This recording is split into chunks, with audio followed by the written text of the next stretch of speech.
Hi. Hey. Yo. What's good? Hey guys. How are you? It's Friday, 11:16 a.m. in the morning. It's 5/29/26. That's a May 29, 26. About to be June. It's going to be a good month of June. Nice and hot and warm. 64 degrees in my house because it's cold outside. I love you guys. It's Skycatlive. What up? I just woke up. I gave blood, or didn't give blood. I got a blood drawn, and then I went to the vet. I woke up and my cat had scratched an abscess on her mouth, and it had ruptured. And my mom thinks a mouse bit her, but we'll see. And so yeah, and so we had to shave the cat's. The vet shaved the cat's whiskers where she had her gash, her little rupture, and they helped her, and we put a thing around her neck so she doesn't mess with it. And now, yep, now I'm just hanging around, and so I'm going to work, and and then I drove back home, dealt with stuff, and now I'm here to be with you guys. What's up, guys? How are you? So today I will be playing some Eve and stuff. I am in local. Good, and then we will go out here. I will fleet me up, but first we're gonna deactivate the big face and go to the small face, and then I will invite you. Form fleet with. I have 42 bill net worth somehow. I don't really understand that, but okay.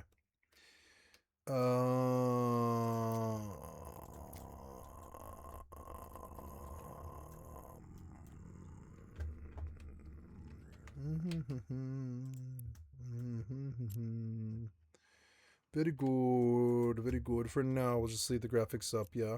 And so I will take us to. Ooh, let's see. Lots and lots of scouts and smalls. We'll do this scout to. Drive active. Okay. And then, I kind of feel like healing on Red Mage today, so let's go do that. Maybe I can pull a Red Mage party.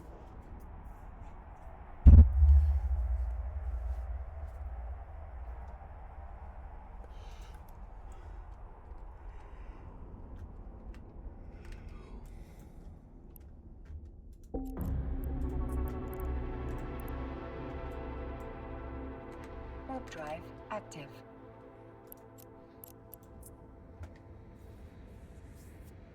Warp drive active.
Okay, should be good there.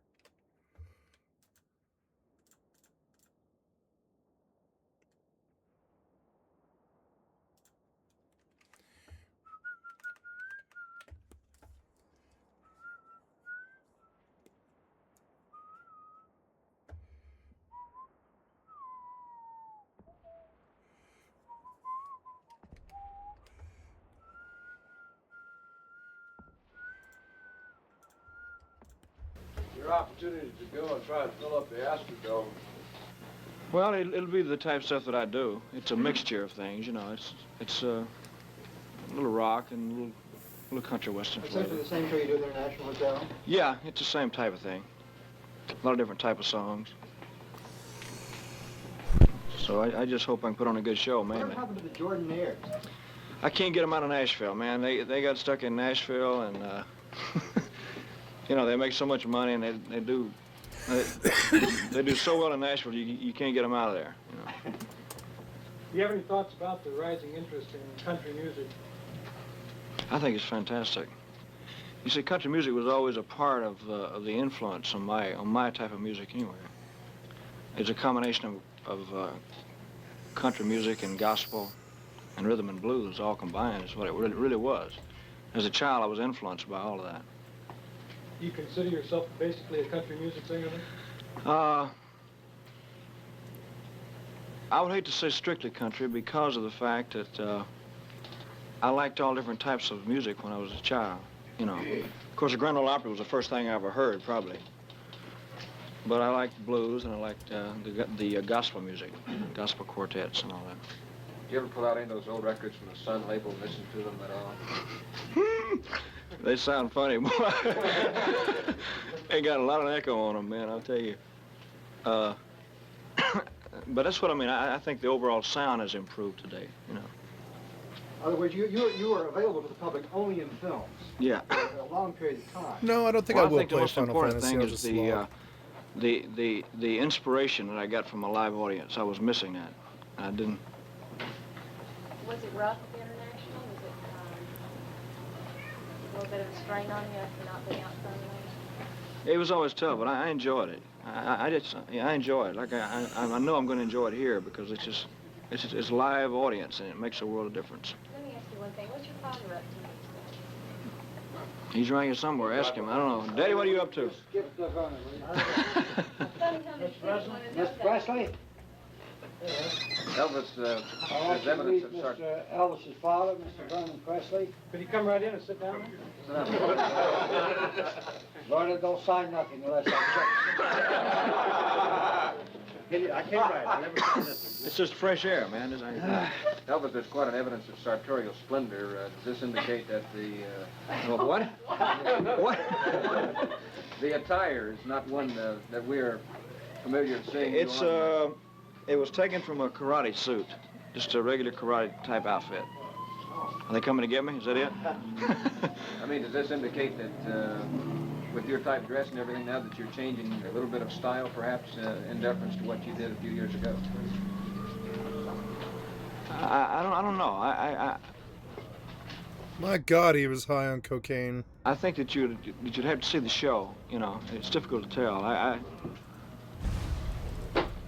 I don't feel any different. You know. I don't think the dress has that much to do with it. I got the idea from a karate suit because I studied karate for a long time, and I had to make up a couple of suits like it. What do you do for relaxation? You said you study Karate. If you can relax doing this, I don't know. No, I read a lot and go horseback riding and stuff like that. Do you still live principally in Memphis. About half the time. Yeah, half the time. Half the time in L.A. In the show you have planned for the Dome, do you plan any of the old songs, some of the first ones? I'd like to, you know, Any special ones? try to a couple of them, just as if they work. We're really glad to have you down. Thank you very much. Good to see you, Ken. Elvis, let me pin this on you. This is your official badge. And we got another one. Didn't want to put your name on. Not that people didn't know who you were, but we were afraid they'd be trying to take it off for a souvenir. We won't pin that on you. Mr. President, it's a real pleasure to have you down here with your son, too. Thank you. We think we're going to set all kinds of records down here. I hope so. I hope I can give them a good show. That's the most I important guarantee thing. you will. No question about that. Sure will. If I can give them a good show, then I feel like I've done something. Fucking weird. Let's talk about a recent character of yours, Tom Parker, because he was different than a lot of characters you played in the sense that he was not a nice guy, right? I mean, he was not an easy person to like. There's certainly elements about him that we are sympathetic towards, and he's complex, but I couldn't help but walking away from that film feeling like he really screwed over Elvis, that he really kind of ruined his life. I mean, forcing him to perform in Las Vegas for 7 years in a row. But aside from that, just before we talk about the complexity of who he was. There's a lot to unpack there. Yeah. Help me understand how you become that character.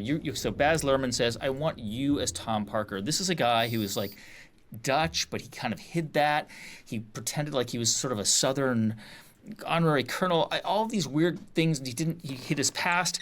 How did you sort of build the architecture for me about how Tom Hanks then transforms into this character that becomes convincing for a viewer? I was very lucky because I had no idea what Colonel Tom Parker looked like. I had no idea what he sounded like. I had the same sense that, Colonel Tom Parker, he must have been a foghorn, leghorn kind of guy. Well, let me tell you here, son, I'm not going to tell you what you're going to do right now. And I had heard stories from my makeup man, Danny Strepek, who did Elvis for 4 movies, including Viva Las Vegas. And the first thing I ever heard about Colonel Tom Parker, he was just a low-class carny. That's all he was. He'd cheat you out of a quarter, that kind of thing. That's what I'd heard, but I did not know what he looked like. And when I did see what he looked like, I asked Baz Luhrmann, "Why do you want me?" This is a heavy-set, balding man with a hawk-like nose, with this weird accent that no one can actually place. And so my questions was, "Okay, boss, let's collaborate. What are you going for here? Are you going for the physical look?" And he said, oh, yes. So we're talking about a substantial amount of prosthetics in order to make me look like Colonel Tom Parker. He says, "Oh, yes. I said, okay." Now, I had just played Falstaff in a production of Henry IV here in Los Angeles. Because the other thing is, okay, so that's what you're going for as far as look, and I'm going to assume the same thing is going to voice, because I've received commands from directors. "Oh, you're going to do a dialect." That's okay. All right. Very good. Stephen on Catch Me If You Can, he says, I want Carl Hanratty to be from Boston. I said, okay, all right. That's a tough one to get, but I started studying. Okay. So then after that, it's like, and why are you, Mr. Baz Luhrmann, what are you trying to crack here with an examination of the Elvis story? Because the myth has been done to death. Right. The myth has become accepted as the truth.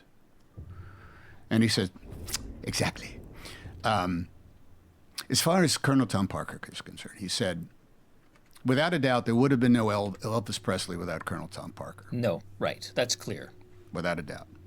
Yeah. The other side of it is, there would have been no Colonel Tom Parker without Elvis Presley. And I said, okay, now you're talking about the ego of a man. Now you're talking about a man who is in this for 2 things: the power of running the show and the delight of screwing the rubes. That's what we discovered. He was a carny, meaning that the carnival comes to the small town out on the outskirts. You put up the lights, you put up the Ferris wheels, you put up the tents. Those people are going to come. They cannot help themselves. And your job is to give them the greatest night of their lives, one thrill after another, one amazing moment after another, one delight after another, and also take them for every dime you can. And that twin delight is what comes to Colonel Tom Parker. That's how I feel about MMO, Marcus. His favorite movie was Nightmare Alley. He loved Nightmare the old, who was it that starred in Nightmare Alley? Tyrone Power's Nightmare Alley. That was just most recently remade by Guillermo del Toro. He loved it because that was how they took the rubes. For they're saying for 25 cents they provided you with a nickel's worth of entertainment. All right, so you start studying that around, and there's a ton of stuff about the background. Yeah, he was from Holland. He got into the carny business as a very young man over there. His desire was to run Barnum and Bailey's Big Top Circus. That's what his dream. He jumped ship once and stayed and then went back. And then when he came back again, probably for scurrilous reasons, not just dodging his past, but perhaps the law. No one knows for sure. And then adopting a whole, he called himself Tom Parker. And then one day he was awarded an honorary colonel, made an honorary Kentucky colonel by, the mayor of, Knoxville, Tennessee, or something like that, or someplace in Kentucky. And so then he adopted Colonel Tom Parker. That's how it done. And he still had that crazy, the odd voice, but, Colonel Tom Parker. Now, here's where it ends up going south. Rita knows Priscilla Presley from Women's Cancers Organizations, and they happen to run into each other in a restaurant here in L.A. And Rita, hey, Priscilla. Oh, Tom, we're so excited that, Tom's going to be doing the Baz movie about my husband. Well, yeah. Would you like to come up? Come up and we'll have dinner and we'll talk about it. Wow.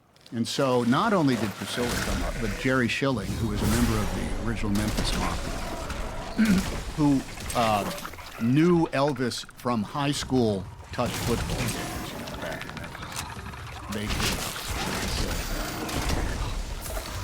We were just beginning the process. And I said, oh, well, please, give me a great horror story about Colonel Tom Parker. Yeah. And they looked at me and they said, we don't have any horror stories about Colonel Tom Parker. Huh. And I said, yeah. Look, you don't have to be nice, don't worry about it. I said, no, Colonel Tom Parker was a lovely man who was a delight to be around, who showed nothing but the greatest respect for my husband. Huh. And my husband would not have become what he did without Colonel Tom Parker. Jerry Schilling said, I wish he was still alive today so I could talk to him on the phone once a week. Wow. He took care of Priscilla Presley long after the divorce. He called her every Sunday and said, how are you doing? How's your daughter? Is there anything I can do for you? If there's anything that I need. Now, she also said, look, he was a carny and we had to sue him for the money that he owed us. But, that's because he was not my husband's manager. He was my husband's promoter. And both Jerry and Priscilla described Elvis in a term that I think you would probably use for a great artist like Picasso. Or maybe Eugene O'Neill or something. They said, you have to understand, the only thing that mattered to my husband was music. Performing music. At 3 o'clock in the morning, if he wasn't in bed, he would be downstairs playing gospel on the piano in the living room. That's what he wanted to do. He could not say yes or no. He said, I'm like yes, that sir. too, but instead I sit here in silence with you guys and just listen to video game music, because I know that I can't get away with DMCA, and I fucking hate it. I want to bring down the world just to stop that. I hate the music DMCA and all. I'm going to stop all the rich white people that brought us to that place. Excuse me. I want to stop us from having to worry about DMCA on streams anyways, because who cares what music I listen to? I have autonomy. I want to be able to listen to music, I don't care if, somebody else cares.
Nice, I got this Drag Restus. That's good. 12 mil and a 40. Pull 30 mil there. Fed Navy Comet. No dice.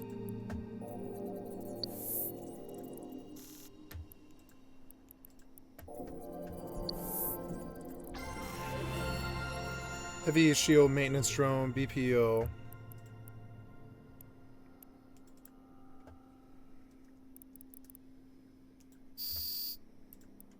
Thrasher BPO.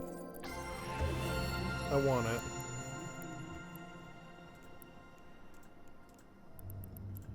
Tristan BPO. I got it.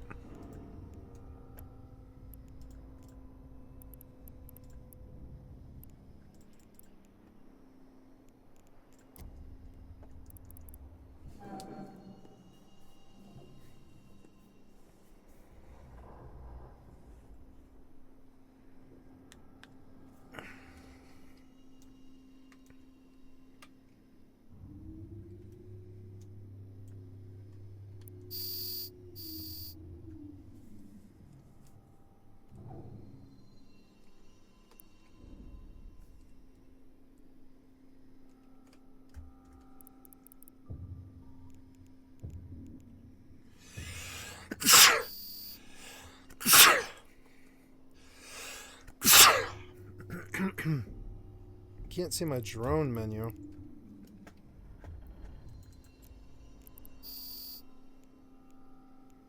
Yeah, my drone menu is like gone.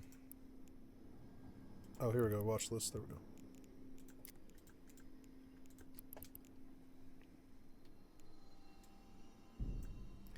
I don't know. Maybe I should just make a center thing here for these drones and watch list.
I love this game. It is an interesting game.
Oh, that's not it. I think I want to start over.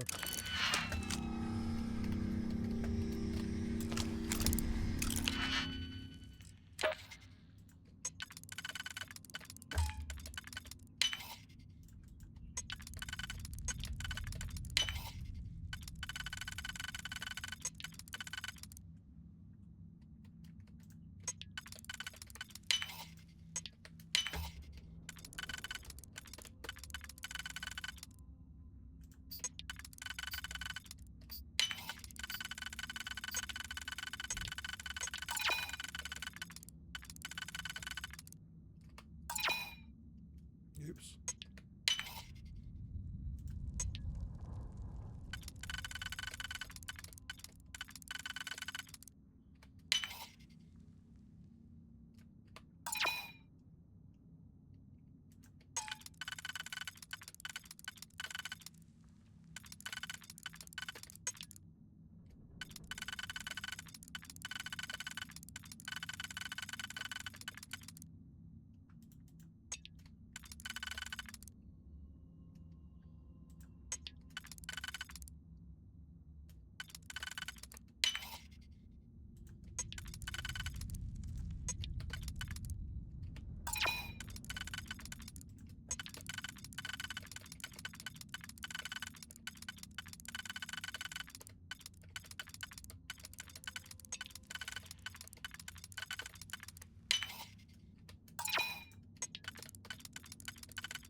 Fucking annoying.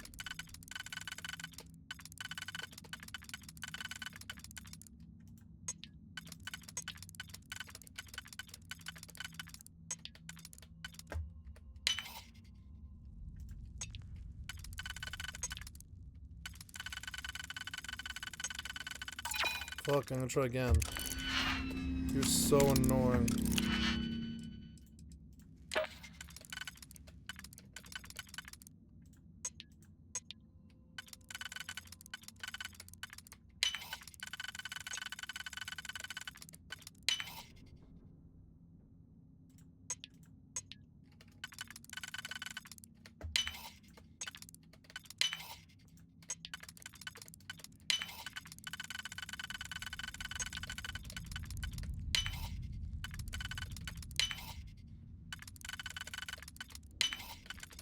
Yay, finally.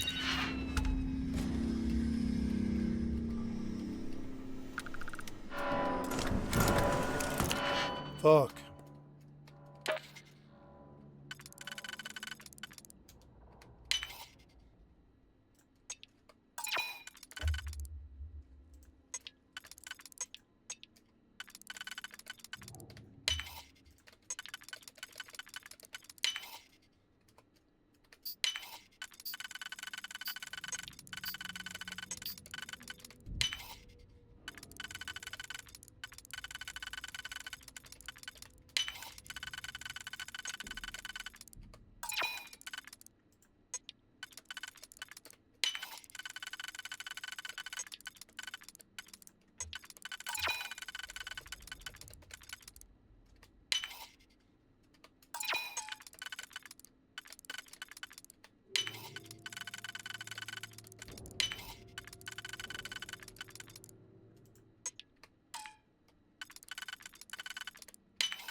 Yay.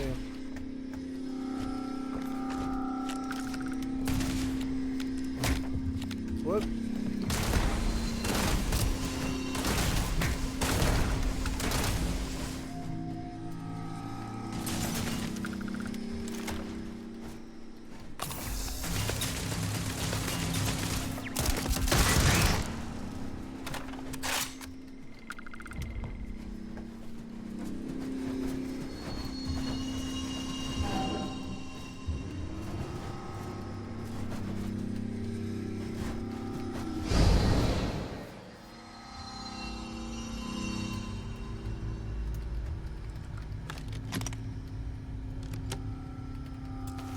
Fuck.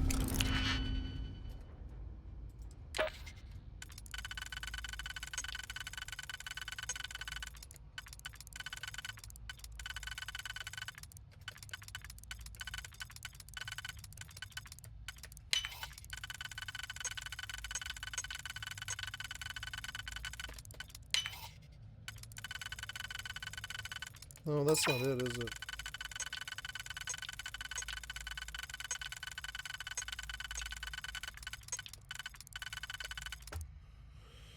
This isn't it.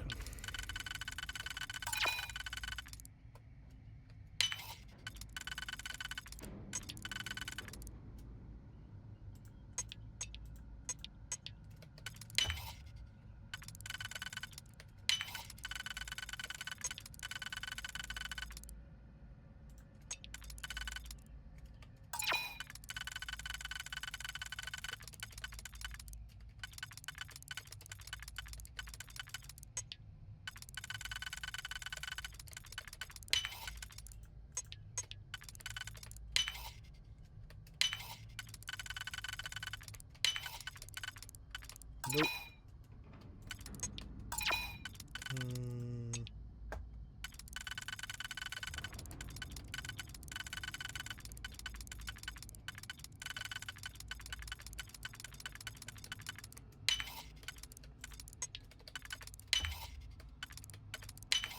Nope. Yay. Fucking annoying.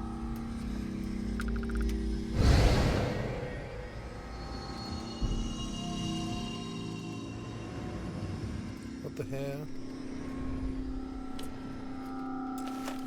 Wait, this is locked again. Oh.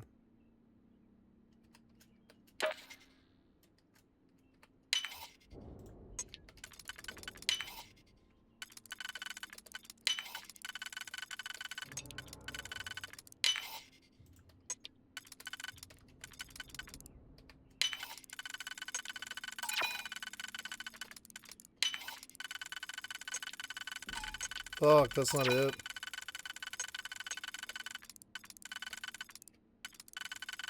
It has to be that. The others don't fit. Now I have to start over. Damn it.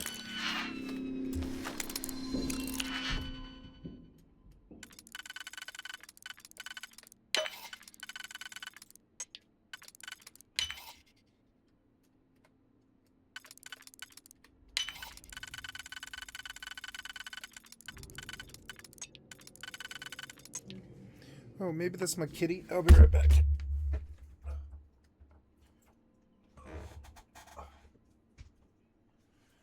Gonna go find my cat.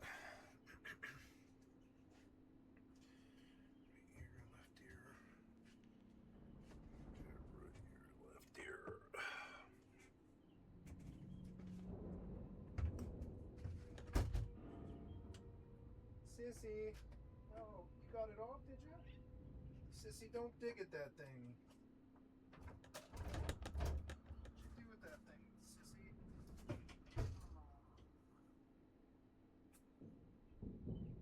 Well, don't dig at it.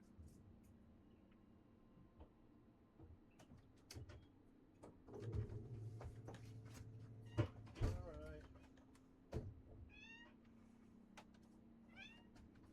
I don't know what you did with that thing. Yeah? Okay, well. Hi, kitty. Yeah, you feeling a little bit better? You got kind of messed up on gabapentin. I tried to put the funnel on you and you took it off, huh?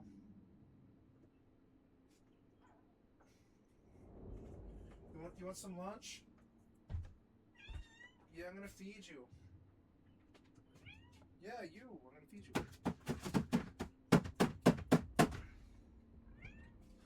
Yeah, we're gonna feed you, kid. Don't worry.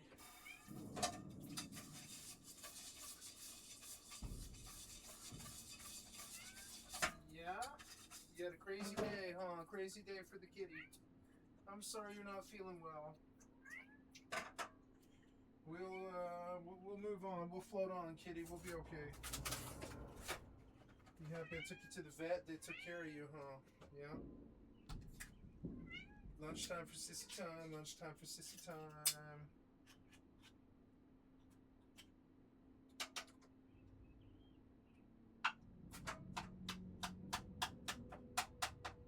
Poor kitty, you're in pain, huh?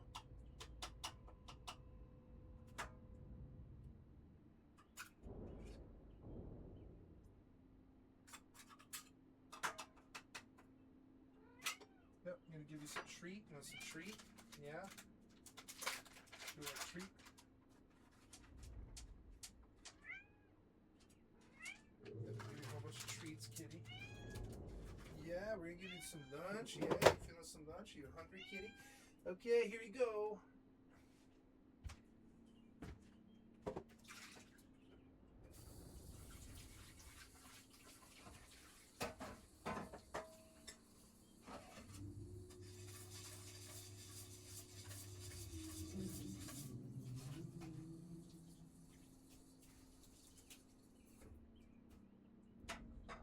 Yeah, okay, happy kitty. That's good.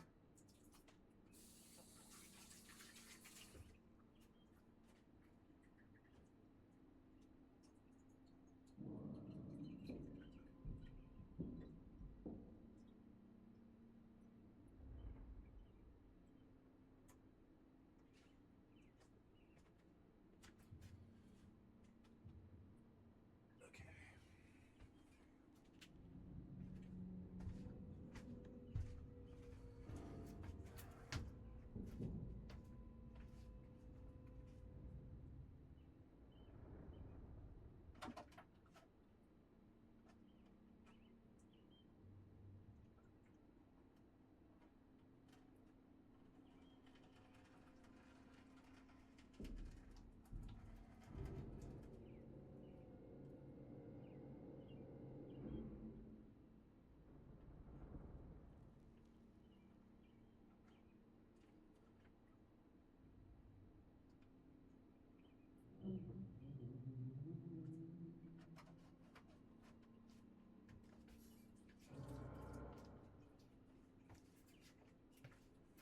Oh, good, you're eating.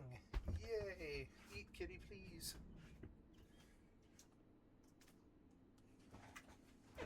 Okay. Hungry kitty. She went through kind of a trauma. She went through the vet today. She had chewed off, but she had ruptured a injury on her jaw. And when I woke up, she like scraped it raw. She scraped it raw. And I took her to the vet. And just poor kitty, but she's doing better now, I think. Oh, I gotta put my headphones back in. It's a beautiful day. I'm glad to be alive. I'm glad my kitty's okay. I was like crying. I was like, oh, my kitty.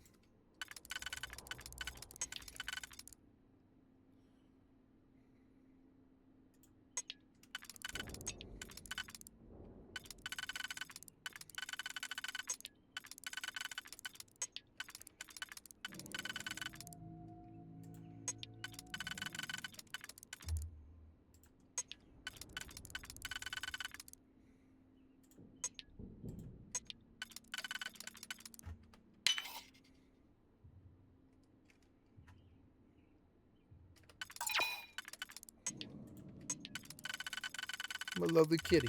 I love her so much. I got so worried about her. I was like, no, she's sick. Not my kitty.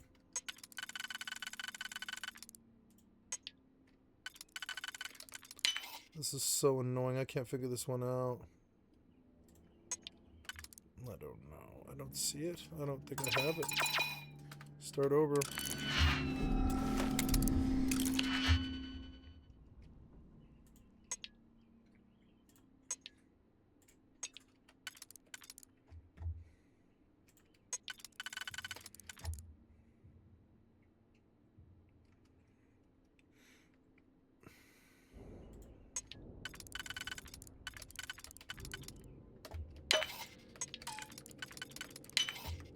Oops.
I gotta fight.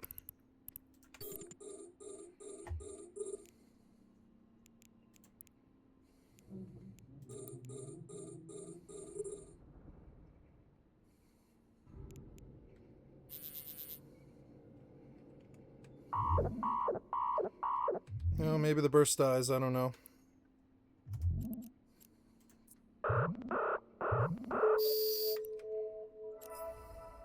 There's the burst.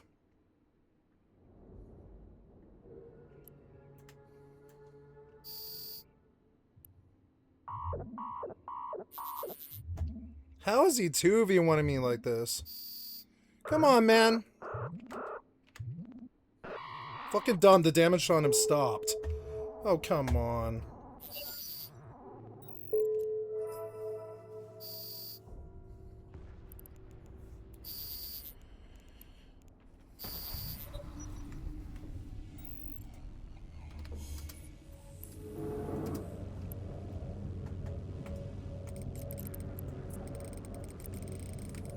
Just some rando.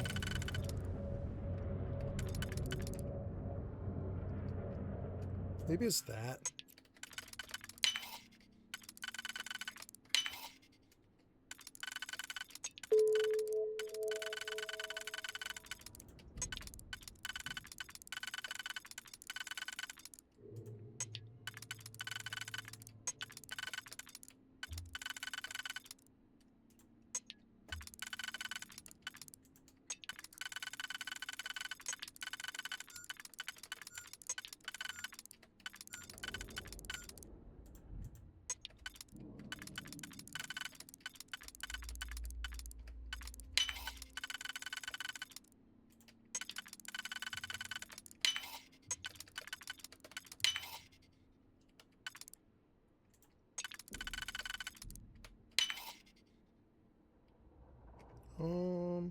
That wasn't it. I don't know. I don't know. Maybe. Nope. That's not it. Wait, you say that's it, but yeah, that is it. But then I don't know. Let's see what else I could do here. Maybe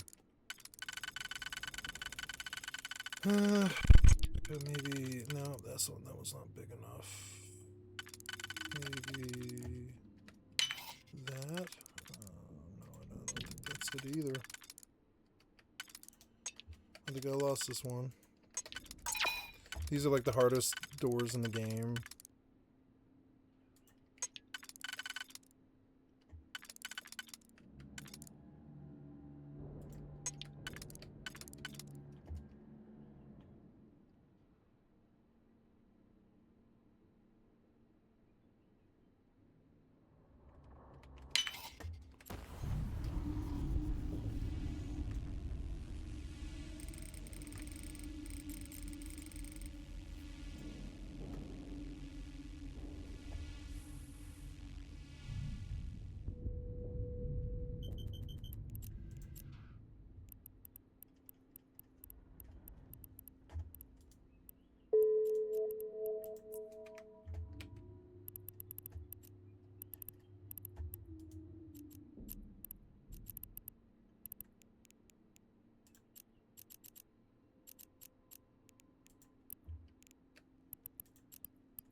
I made 100 mil and I lost 10, I guess. I think I'm doing good. Was out for a while. Scored 5. You know, 5 is pretty good. Hi, kitty. What'd you do with that funnel I had on your face? You got rid of it, did you? Well, I didn't expect you would keep it very long. You little willful kitty. Poor kitty, you hurt yourself today. I'm sorry. Did a rat bite you, kitty? I think a rat bit your face. Is that what happened, probably? That's what my mom thinks. Poor kitty. I'm sorry. Well, you're going to get better. Yeah, you're a good kitty. Poor kitty. She had to go to the vet twice in 1 week. Poor kitty. They'll comfort you. I'll be like, yeah, kitty, everything's going to be okay. Everything's going to be okay, kitty. We on your side. We're going to make sure you're okay. That's a good kitty. Mm-hmm. Okay, so... I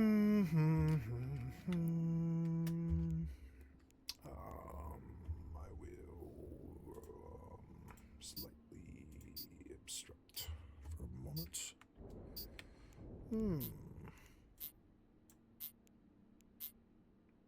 So...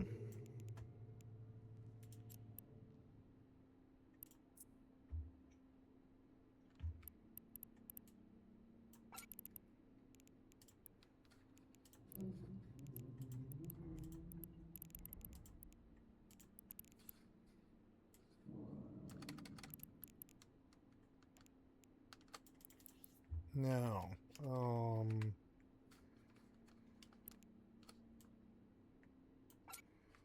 there we go.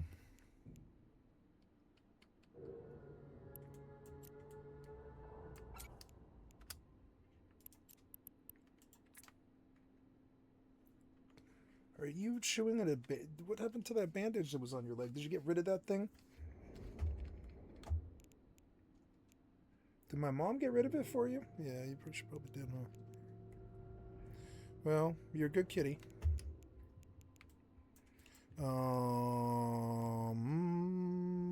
Yeah, I think we're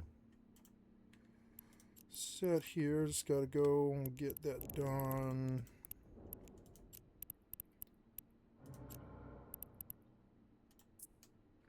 Okay, there we are.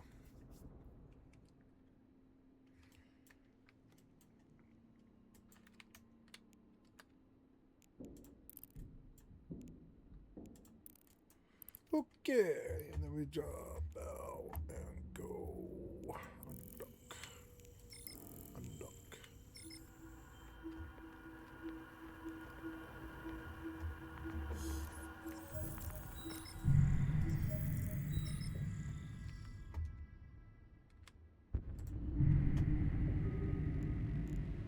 Autopilot engaged. Autopilot engaged. Warping to Stargate.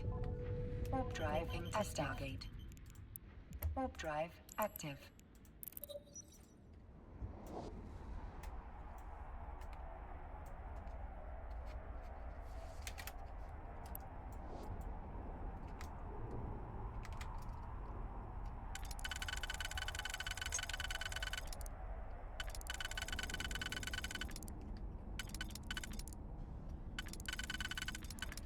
Approaching Stargate.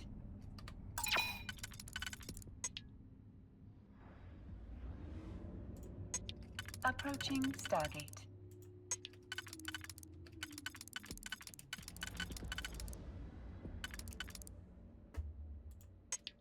I don't think I have this one either. Sounds so annoying. Autopilot jumping.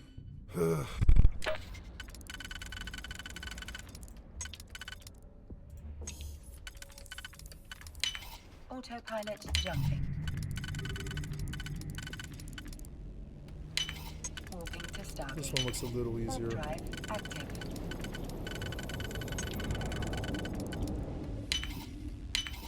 Yay, I finally got it.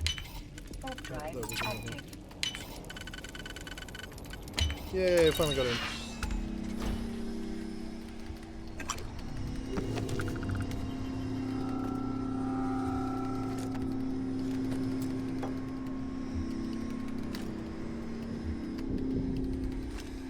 Approaching Stargate.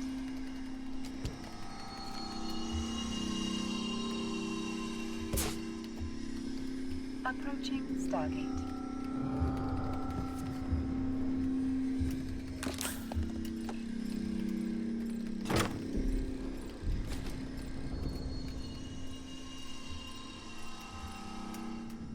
Autopilot jumping.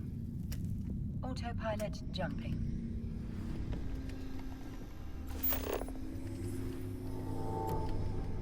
Oops. Did I backtrack? I must have. Warping to Stargate. Warp drive active.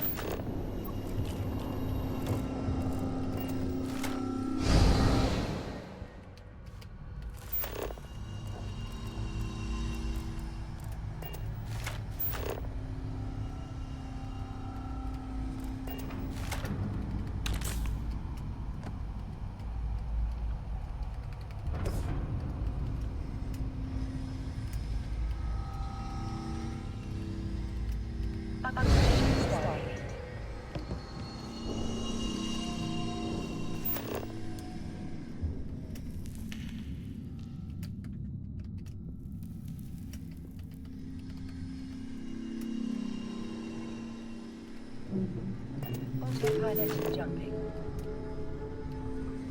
Autopilot jumping.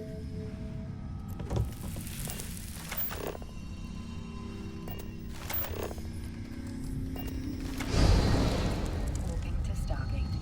Warp drive active. Warping to Stargate. Warp Hi. drive Come active. back and sit in my lap. Poor kitty. I hope you're not in pain. Yeah. Hi, beautiful kitty. I love you. I'm sorry. You're whacked out on gabapentin. I can see that you are.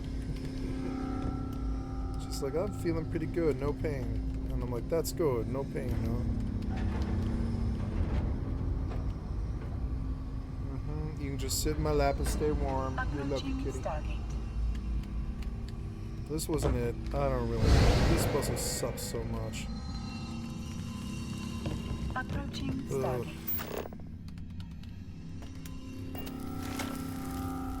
Maybe it's that one.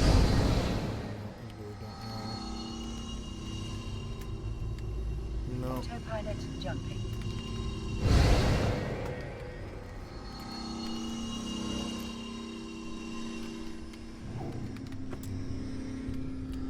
I really don't know. Autopilot jumping. Warping to Stargate. Warp drive active.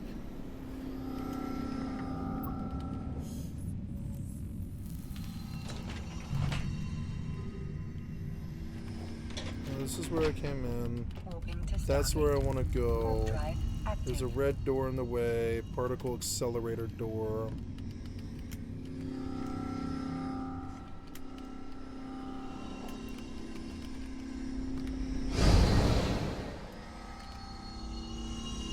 Approaching Stargate.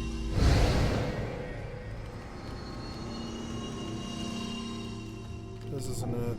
I don't know.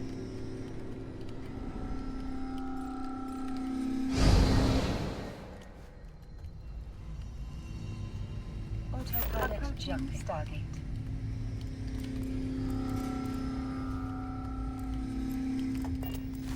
I really don't know.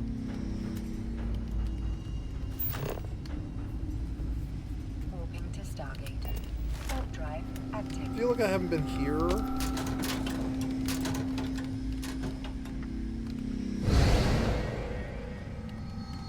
Autopilot jumping. No, I haven't.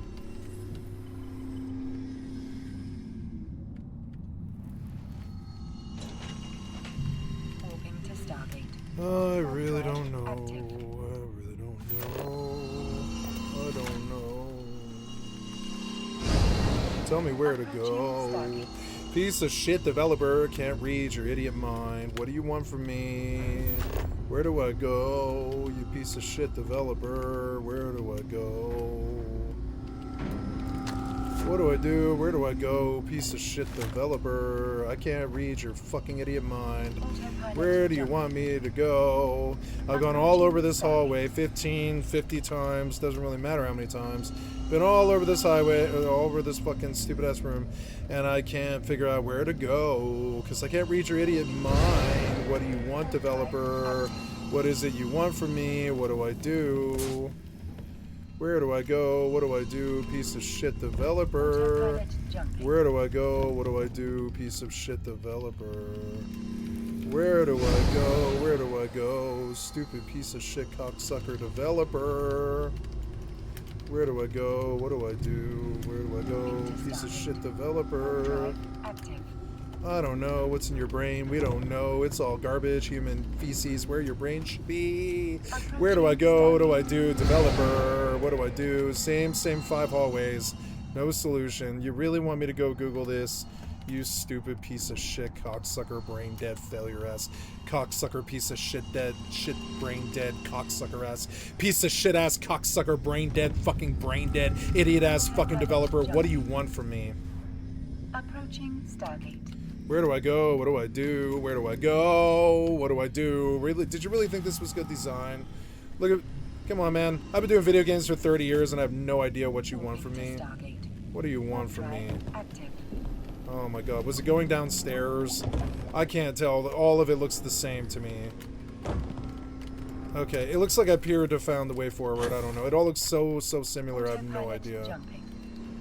No, this isn't it, is it? I don't know where I go. Where do I go? What do I do? Piece of shit developer. Where do I go? What do I do? What the hell is that? What the hell was that? Oh, what? Warp drive active.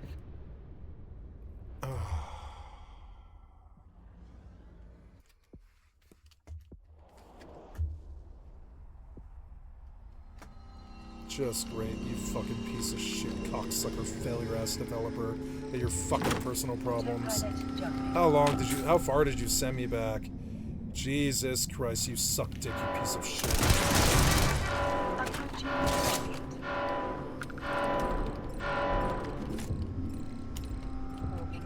There, that's where I'm supposed to go. Go.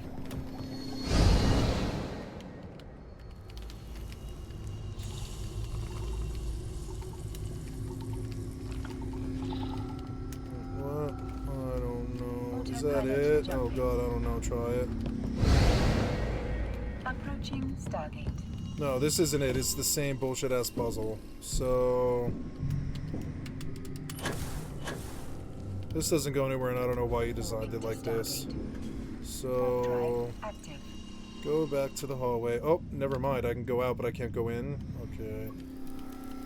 Where do I go? What do I do? Piece of shit developer. Where do I go? What do I do? You fucking loser. You fucking piece of shit.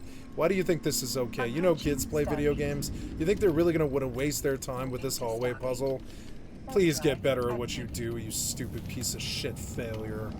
Fucking stupid piece of shit failure, Bethesda cocksucker. You and your fucking problems. Okay. Go downstairs. Where was that? Wait, there's another locker.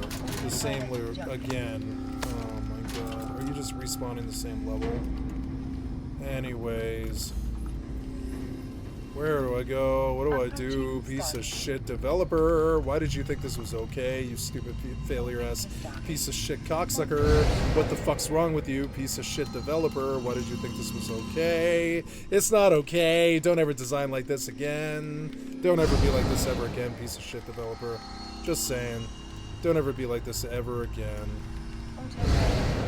Fucking failure ass developer. Come on, man. Take me downstairs. Get me back to the forward part of this puzzle.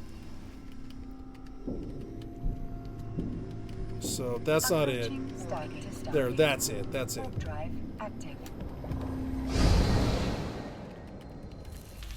Wait, is that it? I think that is it. That's it. There it is, fucking finally.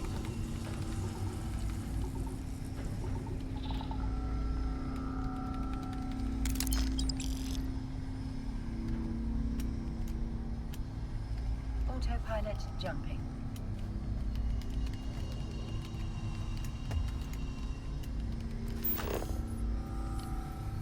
Approaching Stargate.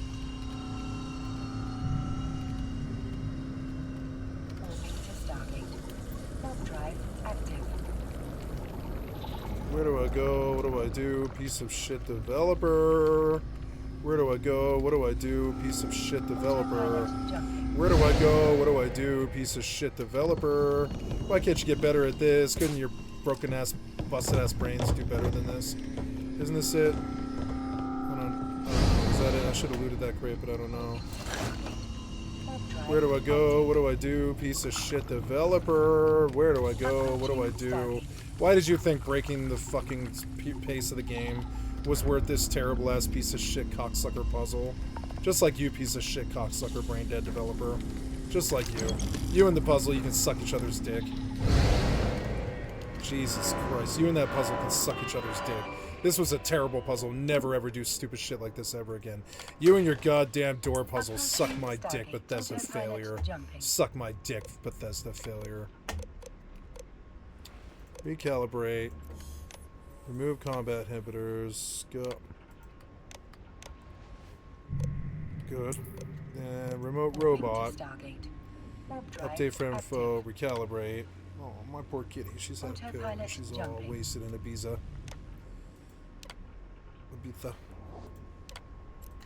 Okay.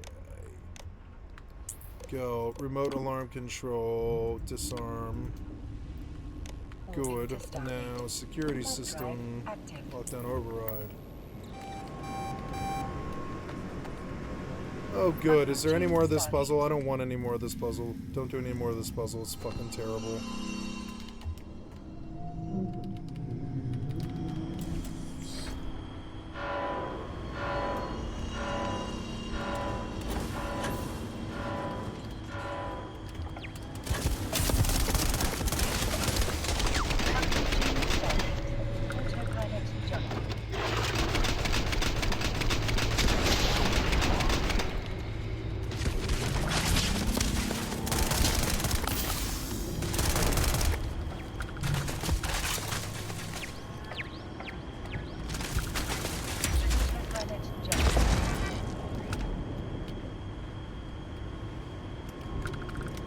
Oh, you did more of this, you stupid piece of shit brain dead failure.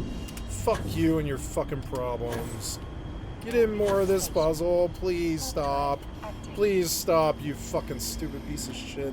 You and your fucking problems. Please stop doing this. Please stop making me do this stupid piece of shit puzzle. It's making me log off the game, man. Like, that's how bad this is. Maybe I better go play some 76. You suck too much dick, you fucking failure.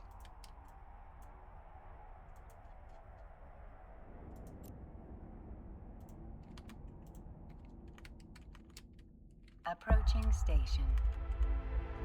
Let's see. Yeah, piece of shit developer's just gonna be a piece of shit developer. What can you do? They can't. They've got to torture you with their idiot brain failures. Docking permission requested. Docking that they call puzzle denied. Docking puzzles. permission requested. All right, now we come back here to Scout.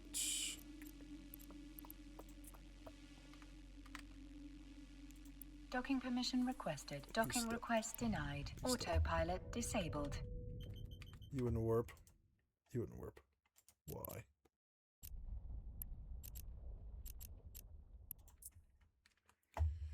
Okay. Warp drive active.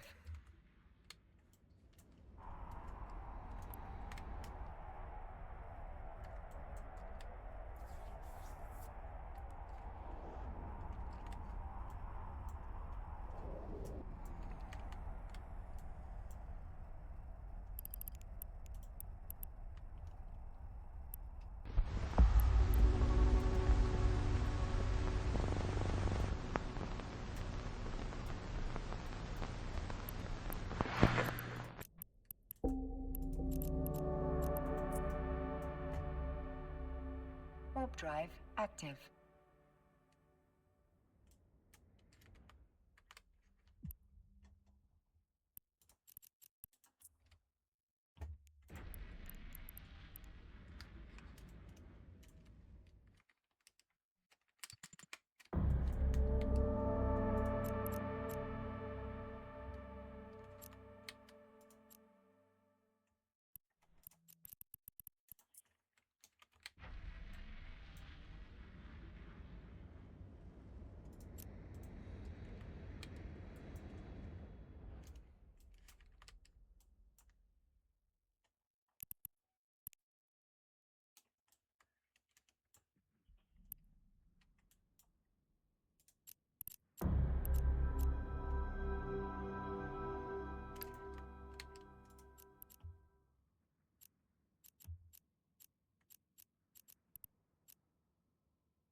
Warp drive active.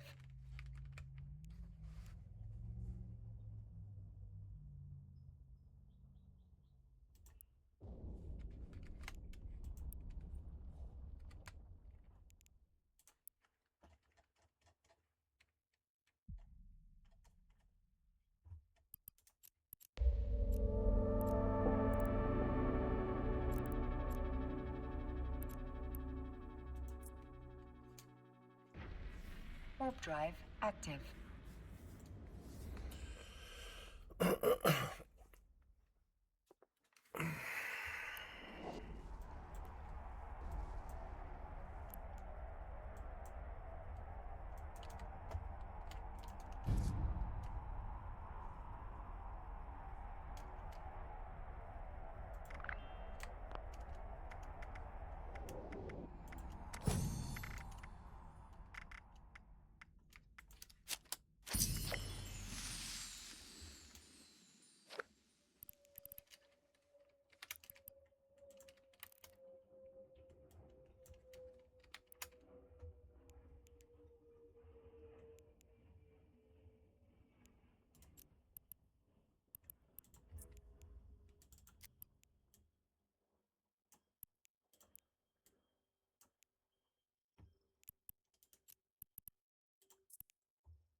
Oh, poor kitty.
Hmm.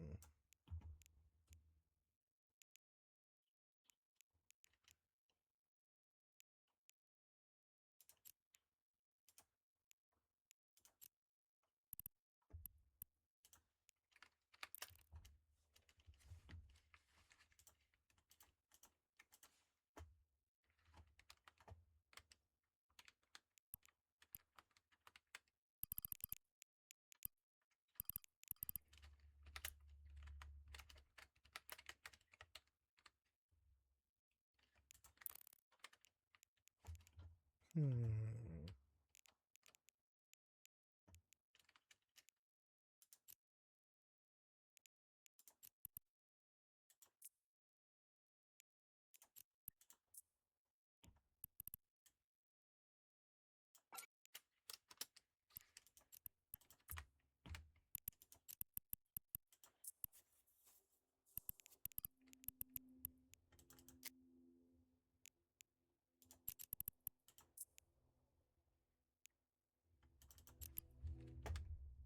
Autopilot engaged.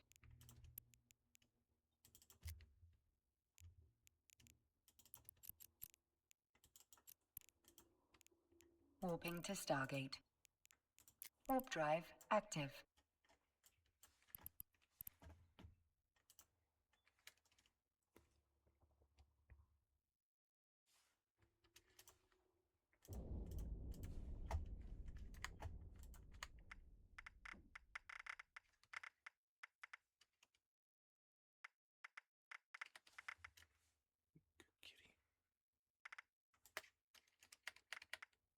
Approaching Stargate.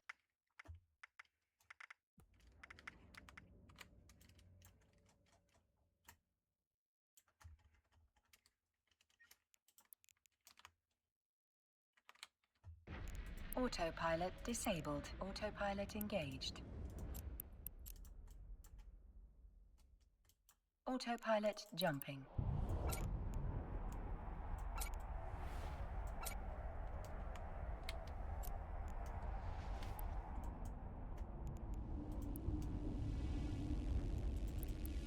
Warping to Stargate. Warp drive active.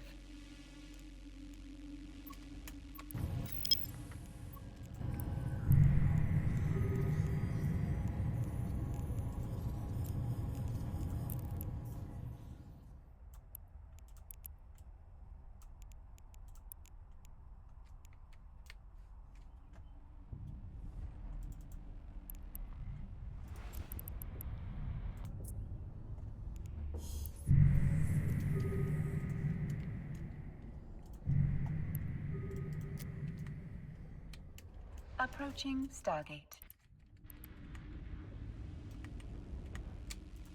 Of course. Yeah. He took guidance, and if you take this reality, there's this old story. It's not in the movie, unfortunately. I wish it was, in which the colonel said to Elvis, "Son, right now you have $1 million worth of talent. When I'm done with you, you'll have $1 million," and that's true. Yeah. From the signing with Colonel Tom Parker, in which he was essentially making a living by performing on around in small clubs and selling records out of the trunk of Sam Phillips's car. Yeah. He went from that to moving into the Graceland mansion, which he bought cash, within 18 months. So that's what Colonel Tom Parker did for Elvis. The genius of Colonel Tom Parker cannot be overstated, but it is all washed away, I think, from the great legacy of the late 60s and 70s, in which the Colonel was wrong. I'm not going to say, he never advised Elvis. Yeah. He never said, "I think you should do music like this. I think you should perform like this." What he was is very possessive. He wasn't about to, let go of the great elephant attraction that he had. That's another long story I can tell about. Yeah. If you want to be the richest guy in the carnival, own an elephant, because everybody pays 25 cents to see the elephant. And they'll also pay another 10 cents for 2 cents worth of peanuts in order to feed the elephant, and that's what it was. But when Elvis wanted to make movies, he was very good, sir. I'll get a deal and you'll make movies. And if you want to make some more records, I'll get a deal with you and make some more records. If you want to go on a big national tour, I'll make sure that you can go on a big national. If what you want is what you do. What happened is that both Jerry and Priscilla told me that he was respectful. He called him Mr. Presley. They had a very tight bond. What got in the way, which gets in the way of almost every business relationship, is time and money. Yeah. I don't think I'm telling tales out of school that said Elvis came back from the Army in the early 1960s with a penchant for uppers, amphetamines. They're sold across the counter there, and everybody in the Army used them in order to stay awake for maneuvers and what have you. And that kept up, and then along with it came, you have to be able to relax. So then there became that yin and yang of, taking something that made you feel good to taking something that made you go to sleep very well. Now, we don't, Elvis, you could probably look at the history of drug abuse in the 1960s, and Elvis would make just as much sense as anybody who was famously a heroin addict, Keith Richards and Elvis Presley, they were essentially looking for the same sort of escape that you're going to get from some degree of narcotics. The evil of Colonel Tom Parker, I think you're going to say that he signed that deal in Las Vegas. Yeah. On one hand, was a brilliant deal because none of those shows cost Elvis Presley a dime. Yeah. The casinos paid for absolutely everything. But what was wrong about it, the Colonel got all of his gambling debts erased, and he got Elvis $5 million a year when he could have asked for $35 million a year. But there was no such things as $35 million a year. So at the end of the day, you have to say, what did Colonel Tom Parker do for Elvis?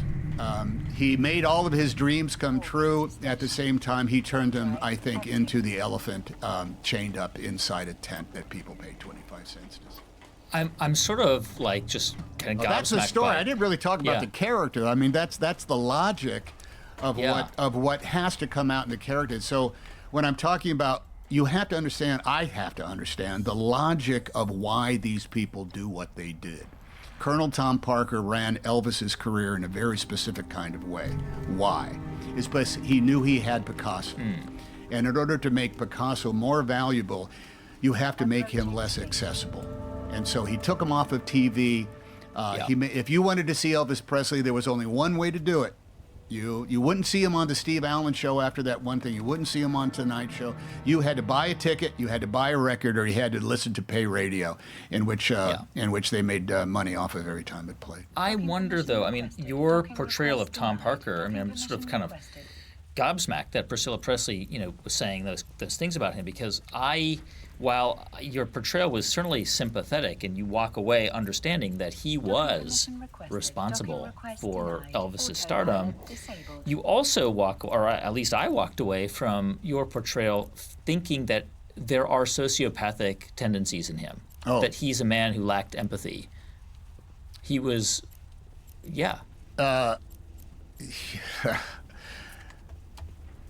I think that's where you get into the aspect of who's got the power here? I do, because you want my boy. And if you want my boy, you're going to have to give me exactly what I want. That's just the way it works. Yeah. I think the tragedy that hurt both of them was the Colonel's lack of imagination. Because 1968, Colonel Tom Parker's philosophy was you never bring politics to the carnival. We don't go there. We don't talk about that stuff. And what he did not understand was the great power that Elvis had. Because if Elvis had come out and just spoke lovingly about the state of Vietnam and everything that was going on, he pounded into Elvis that no, you're just an entertainer, you're just an entertainer, you're just an entertainer. We must entertain. If you want to go into politics, run for office, and I'm not your manager anymore. And that was a mistake. He did not understand the great cultural place that Elvis had, because Elvis wanted, Elvis was hip when it came down to all this stuff. Elvis's influences were, rhythm and blues, black artists, and he gave jobs to all sorts of people of color in places where they would not have been able to have the opportunity were it not Elvis Presley say, no, I want them in the band. I want them as my background singers. I want them in the show. And that's where you get into the I think the easy way of saying that, well, the Colonel gave Elvis Presley a career, but he sort of ruined his life. Yeah. But even from Priscilla, it's like Elvis did not have a business bone in his body, but he could have said no. He could have said no. Do you know what she thought of the film and your portrayal of Tom Parker? I will tell you this, that there isn't anybody that portrays Elvis without going through some part of their the rights, the family, the estate. Yeah. And they've been burned many times. Because the myth of Elvis is the thing that carries the day. I don't want to put words in their mouth, but they were very pleased, and I think rightly so, because I think the great power of Baz's movie is it gets fascinating after the 1968 comeback special, because that's where the almost like Greek tragedy starts kicking in. And the fact that it ended, the myth is Elvis got fat, he did a lot of drugs, he gave lousy shows, and he shot a TV. That's pretty much it. He went nuts in a Las Vegas hotel room. Yeah. And he did do really bad shows, and he did get addled, and he was that shoot a TV. I did shoot a TV, and he was affected by drugs, but we have that. It's in the movie, that last concert. That voice never left, and that power never left, even though he was bloated and he was tired, and they would have. And I think they were just happy. I don't want to speak for them. I think they were just happy that her husband and Lisa Marie's father was portrayed as an artist that struggled. Yeah. So as opposed to, an example of sloth or greed Right. or avarice. Right.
It was good. Tom Hanks about Elvis.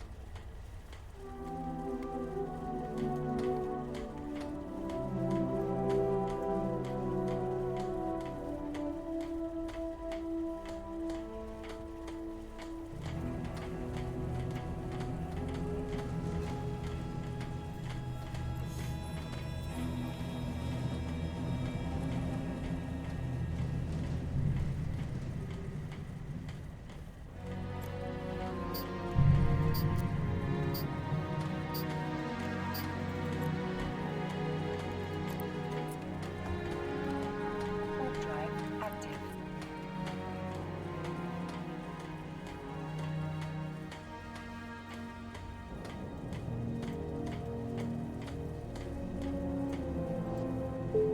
Ooh, lots more money.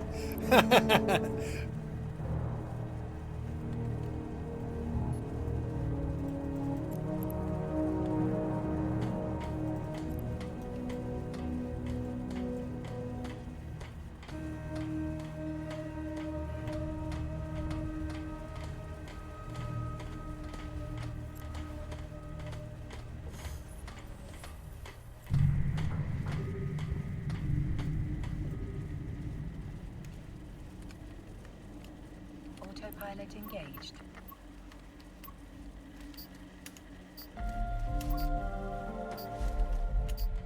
Warping to Stargate. Warp drive active.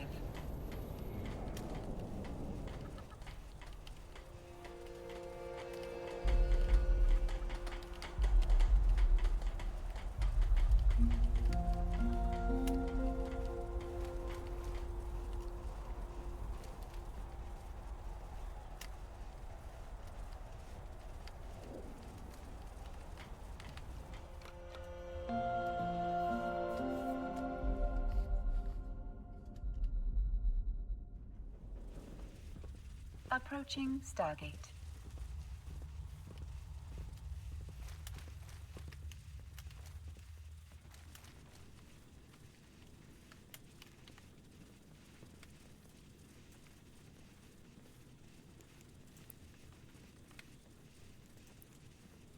Autopilot jumping.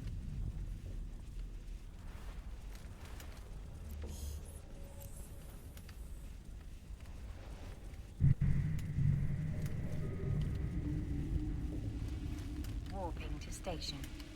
Warp drive active.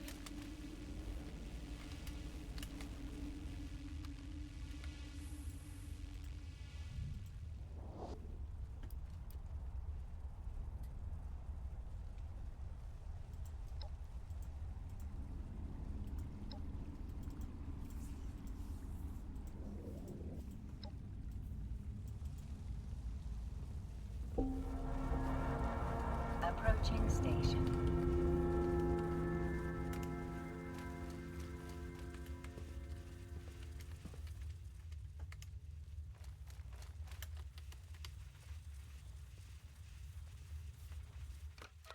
Docking permission requested. Docking permission requested. Docking request accepted. Autopilot disabled. Waypoint reached.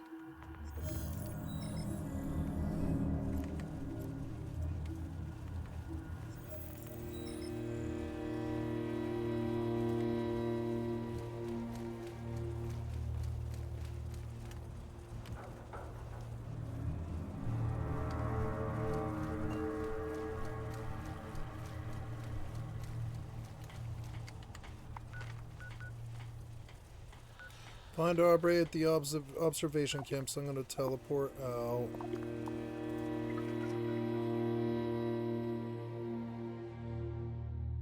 My kitty wonked out in my lap. She's exhausted. Been a long day for her, and she's in pain too. Poor kitty.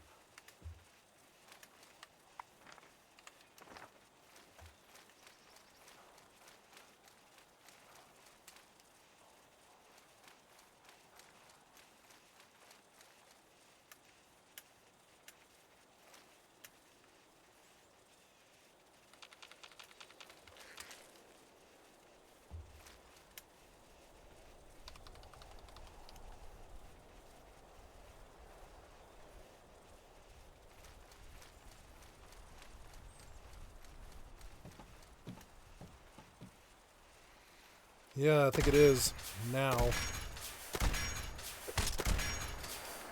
It is now. Sorry.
don't care about this. Um.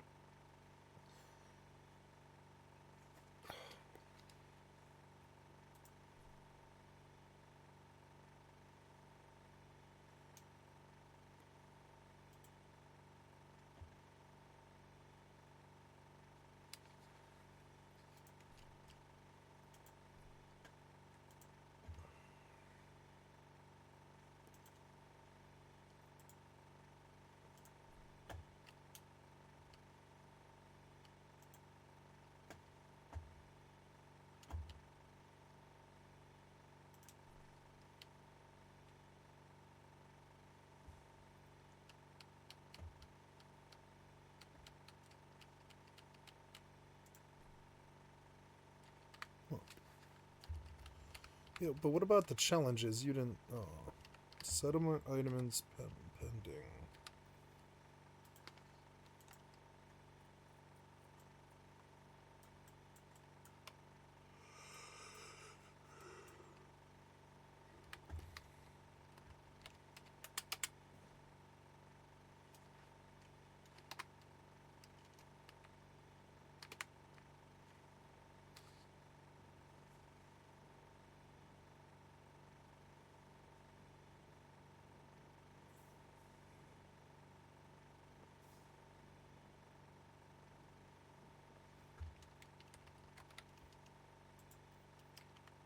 You're finally here.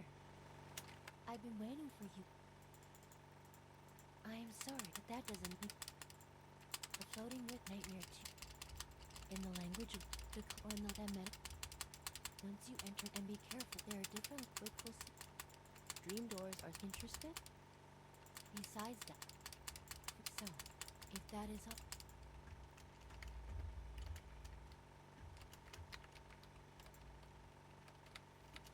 No question. We're up against some tough odds. First thing then, let's set up a home base. Remember what Miss Memory told us. Let's find somewhere unaffected by Dream Zone.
Is it really only like 3 trees, 4 trees? That's not enough, really.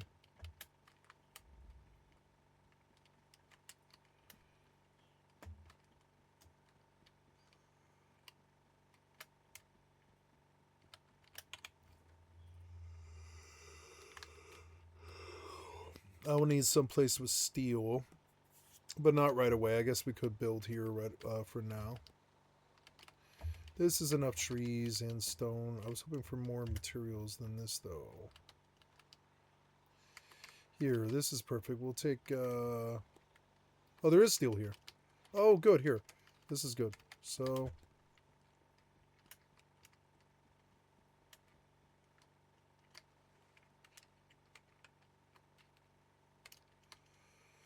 Yes, we'll build ever larger. Yeah, like right about there. Yeah.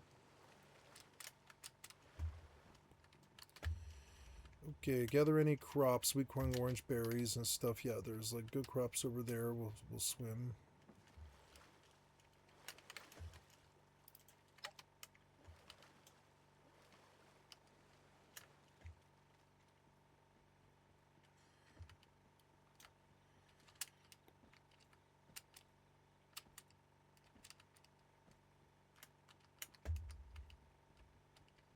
So, yeah, I suppose food is probably the first thing.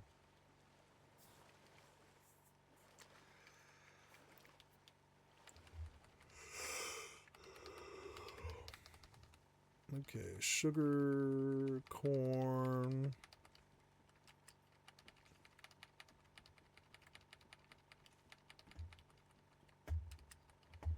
Beets.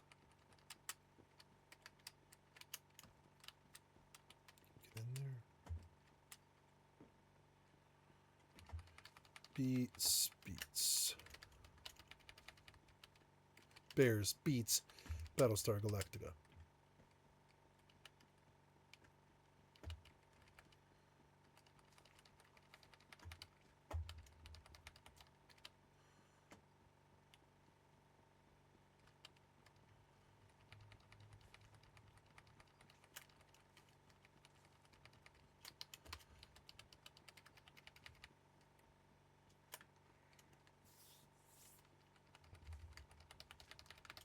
My kitty wonked out on my lap, and my legs are stiff. I'm going to have to move her. Poor kitty, she's out. Yep. Oh.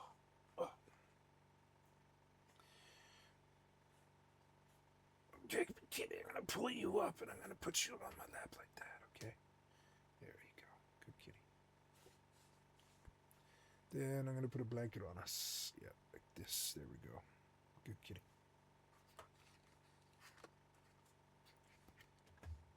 Oh, you're okay, kitty. You could stay. You should stay. I just needed to stretch my legs out. No? Okay. Well, you can come back if you want. Oh, yeah. Keeping my legs crossed like that forever hurt.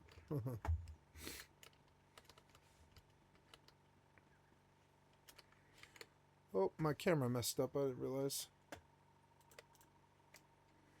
There we go. Sorry about that.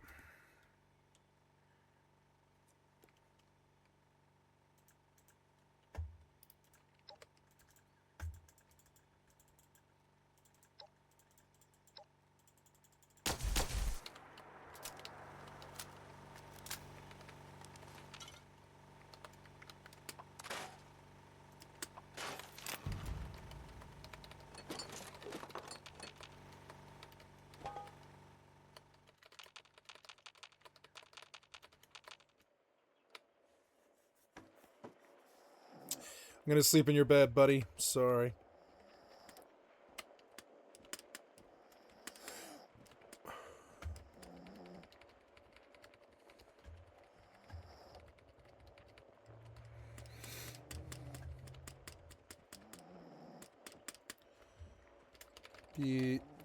Beet, blueberry. Should be enough food. I need to get water.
So as I recall last time, furnace was a really big block, and I'm going to move towards that first.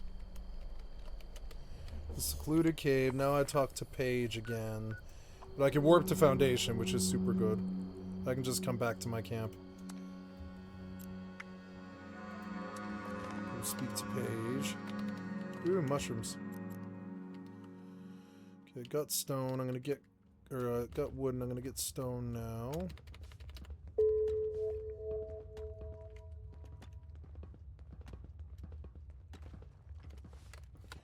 Okay, we're going to put a tent down. No, no, don't bust the steel. No. Oh, well.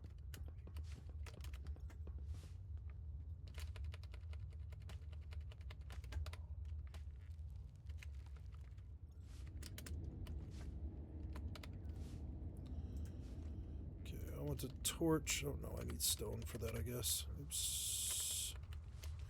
Actually, I don't know about copper. I think I probably need stone.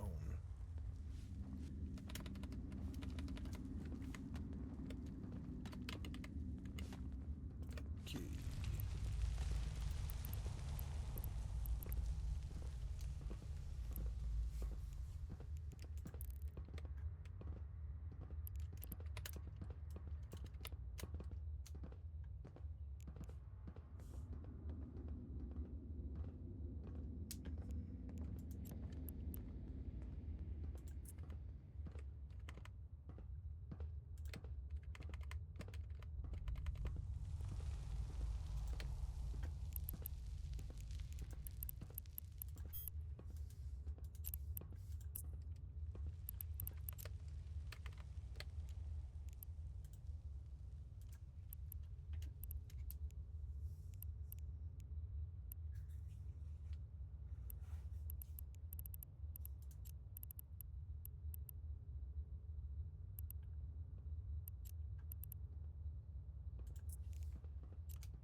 Alright, kitty. You want to sit on my lap? Yeah, sit on my nice blanket because it's kind of chilly today. Good kitty. Go ahead and lie down.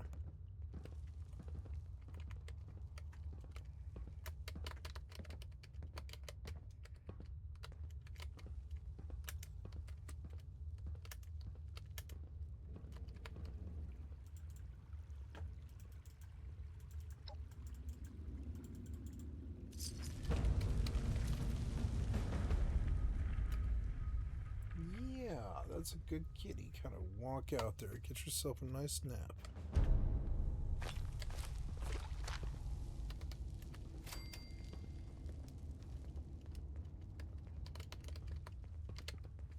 I put her on strong medicine and she's feeling it. Poor kitty.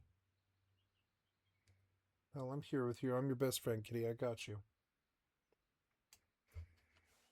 You're not alone, kitty. I'm with you. Poor kitty.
drive active. Drive active.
Warp drive active.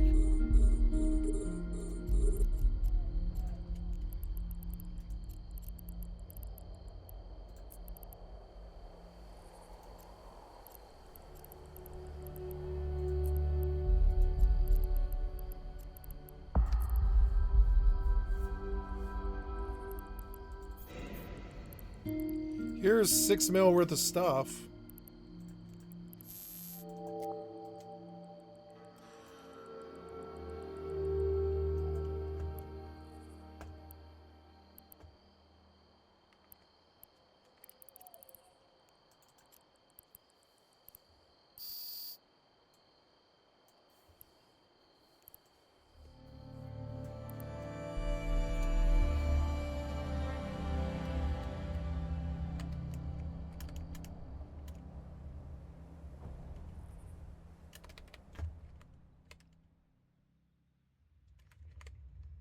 Okay, got some progress done here. I'm gonna go back to Starfield and try to do the damn puzzle. It gets so frustrating I have to get away from it for a time. I hate developers and their worthless puzzles. Okay, so, now,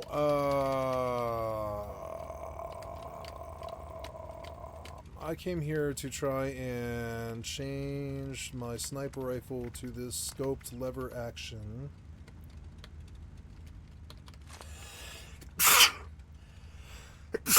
Excuse me, kitty, sorry. The sneeze.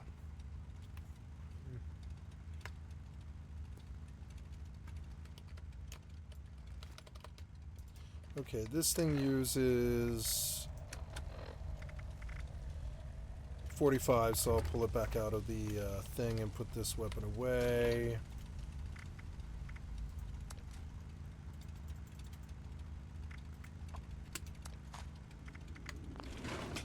Good. That's much better for sniper stuff. I don't care if the damage is less. It's better for, like, hitting targets. I don't know if I like the scope. I think it actually kind of obstructs the screen, but it does zoom in. Oh, here is a...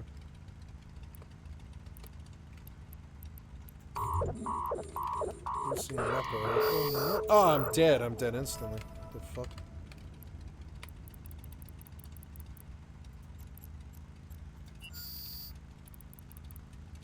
Ooh. This is a Fed Navy Comet.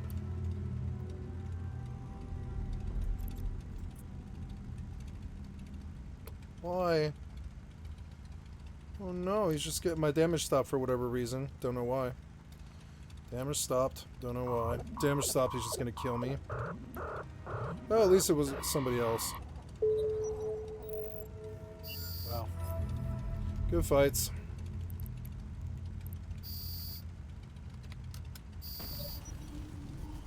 Lucian Luckard.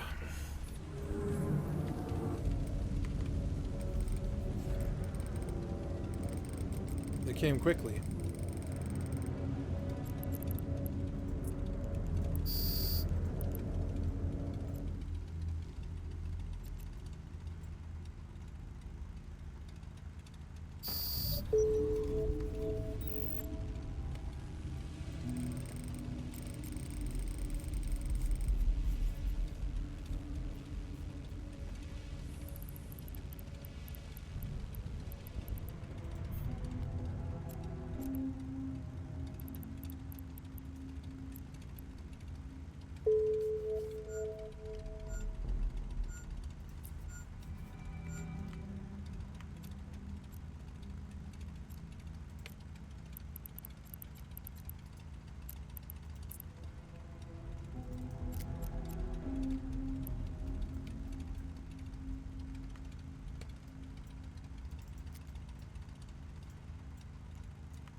Medium scope is good.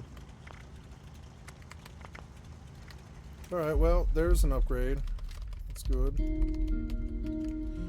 Okay, now we'll go to Starfield now. Got an upgrade and I got a quest done.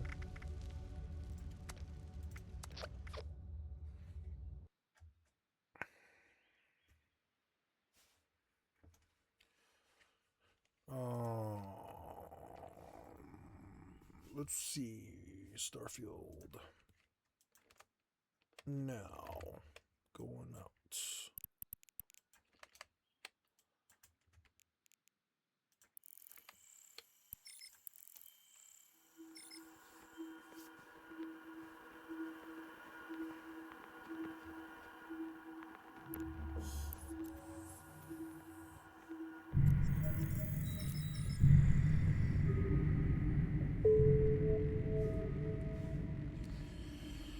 I suppose I should eat lunch. I had, like, breakfast of a sausage and some,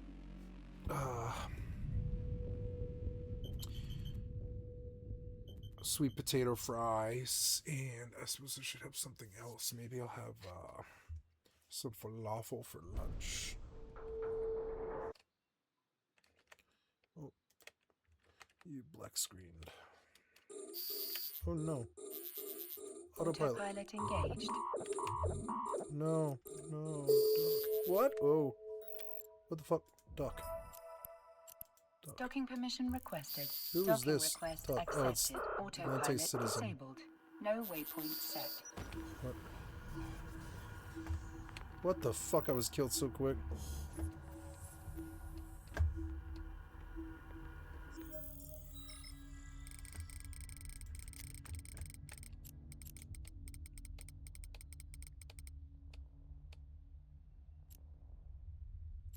God damn it, I alt-tabbed.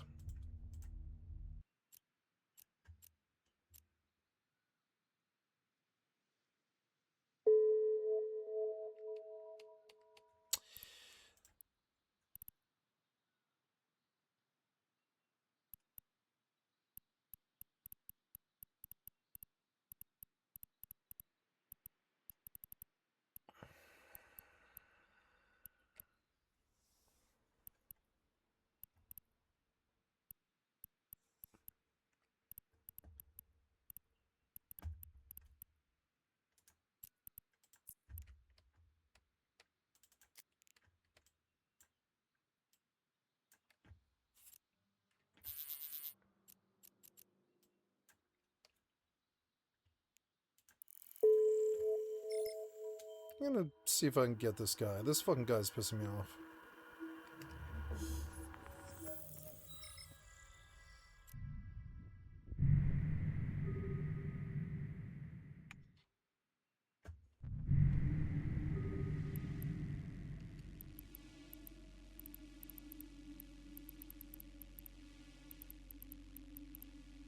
Did he dock? Yeah, he did. He docked. Dicks.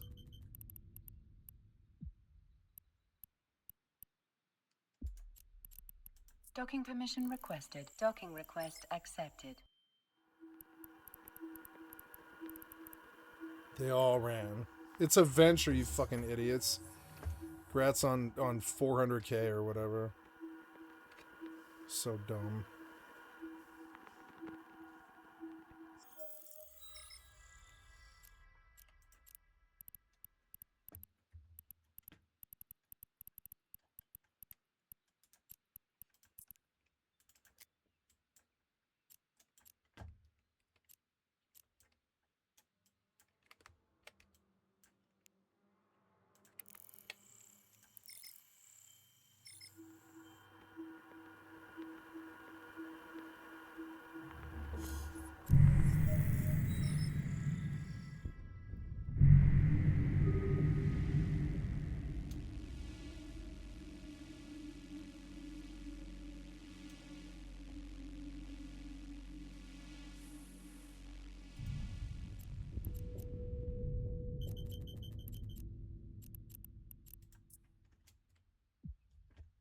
Warp drive active.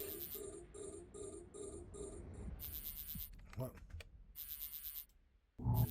Fucking idiots.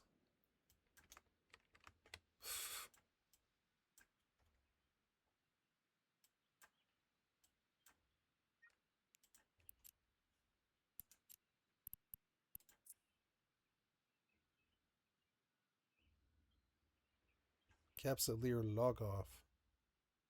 Suspect timer.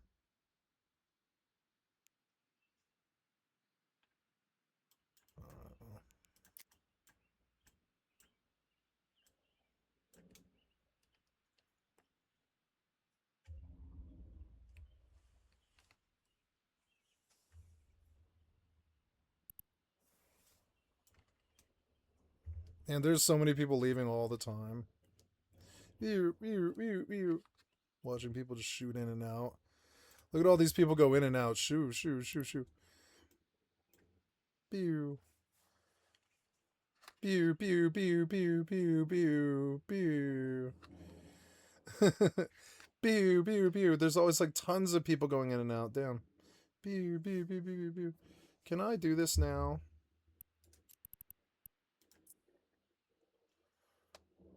Capsuleer log off timer. It's 15 minutes. God damn it. Really? So dumb.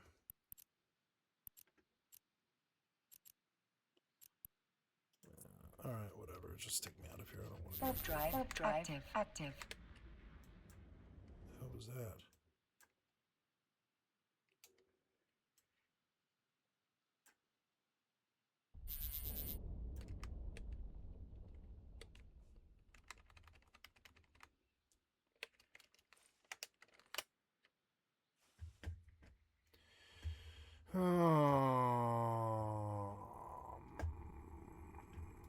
You seem to be having trouble with GeForce Now in this particular resolution. It's weird.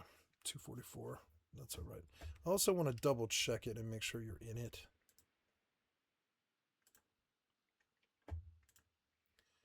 Yeah, you're in 240. Nice. It doth look good. It does. Alright, make me... Ooh.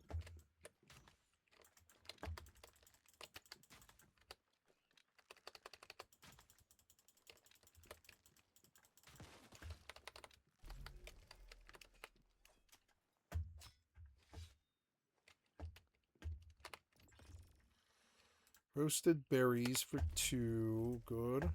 And I'll need to boil some water. We'll boil a lot of water. We'll put a box down with some water in it. I need fresh water. Oops.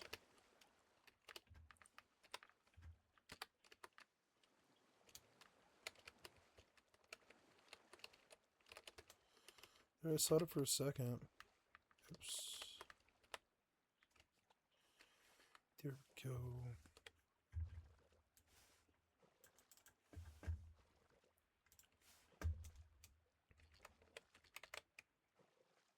Yeah, that's probably enough, honestly.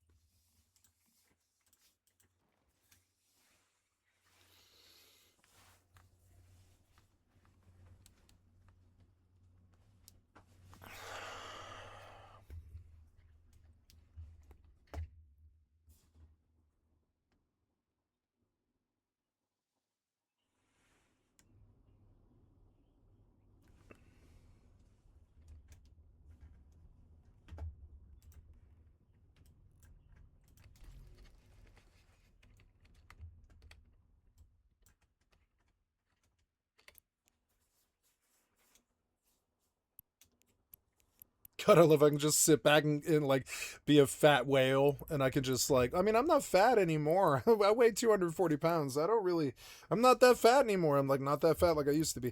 So it's like, I don't know, I sit here like a fat whale, kind of. I mean, yeah, 240 is kind of fat, yeah. And yeah, and I just spend my money on gambling, I go out and I get my faction warfare money. I don't want to de-enlist, so I'm going out to farm Posh Farm right now for pennies, but I don't care. It's free. It's free to do so. I could do that all day for the rest of eternity on the money I have. And it would never be. Abyssal damage control with structure kinetic and EM, CPU and activation time gives you lots, 36%.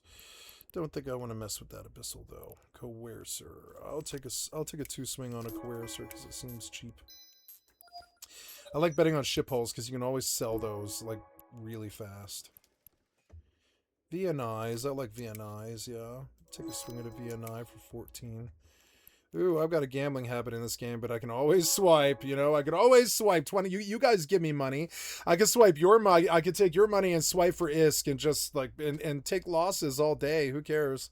You know? I don't care. Ooh, a huck. Yeah, a huck would be good.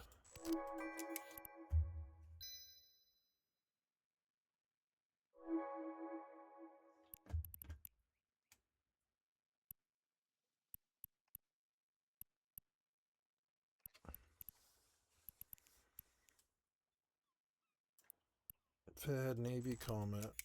Let me take a swing at that. Gotta love the hypernet. Boil water.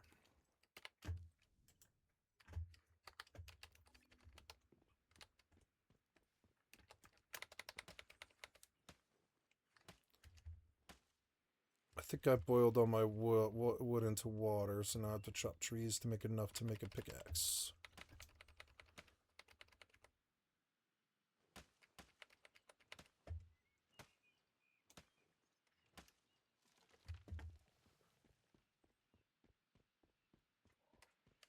Yeah, I'm out of water and food. I'm going to have to use it. Oh, well, yeah, we use up this stuff that's perishable, but the other stuff isn't, and that's good that I have it. I'll hunt the riverbanks for healing items. It's cool. It's a new vision. I actually really like Once Human. It changes like every 4 or 6 weeks and stuff, and I actually don't mind that. Like it sort of wipes you, but not really. You can stay on the permanent server if you want to. But I think it's good to have the change an option if you want it. I just want it to be optional. So if like I don't feel like I'm done, I can just keep grinding on the base. But I felt like that last base I pretty much finished, like in terms of how much work I wanted to put into it. I want to haunt the riverbank for healable items and then just teleport back. I suppose I have a bike and I could do that. We could ride down the coast. Yeah, that direction. Yeah. There's some wheat. What's that? What is that? It's like a dead body that's like molded into stone. It's weird.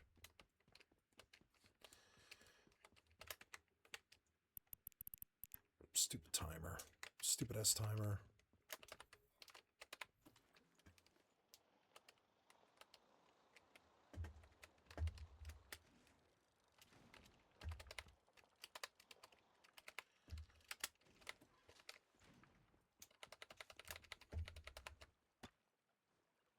Oh, that's the storm.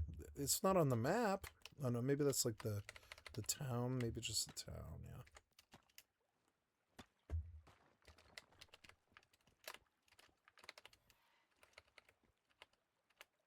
Get on the bike. God damn it, you're annoying.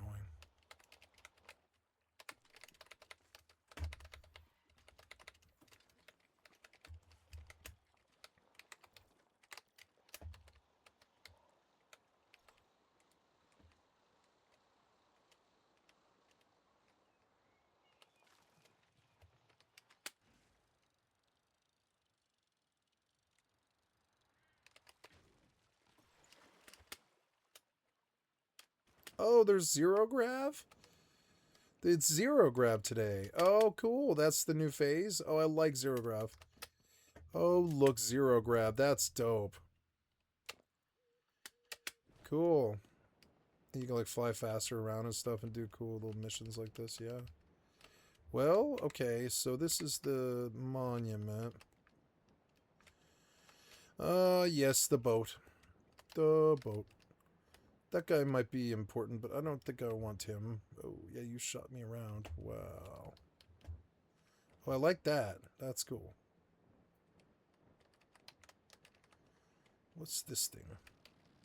Oh, don't kill me. No, no. What is that thing? Oh, it's a like a bounce pad, I guess. Oh, you are killing me though. Oh. Give me the teleportal. No, don't kill me.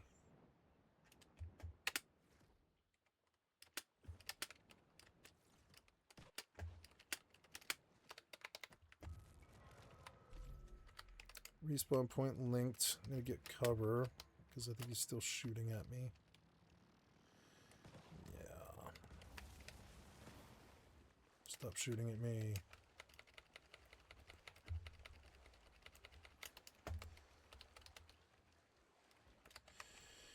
Okay, well, that was some progress. There's an airdrop kind of by my house. Let's go do that.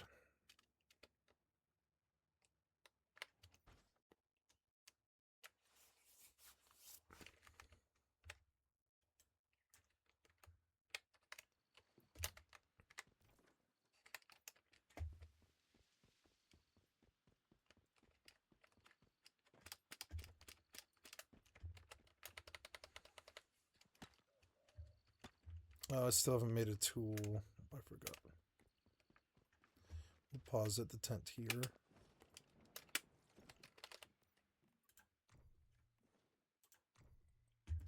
You can't make a tool here? No, you can't make a tool on the bench anymore. That's crazy.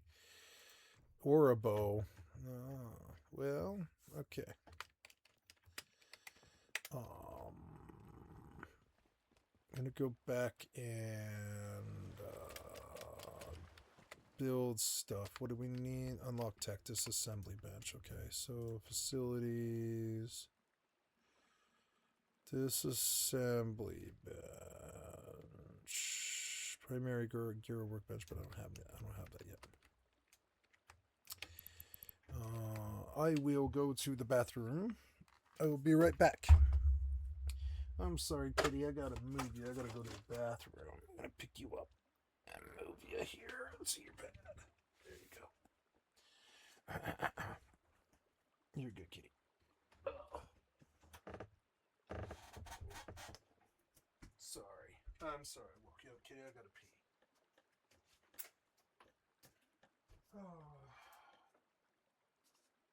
Poor kitty.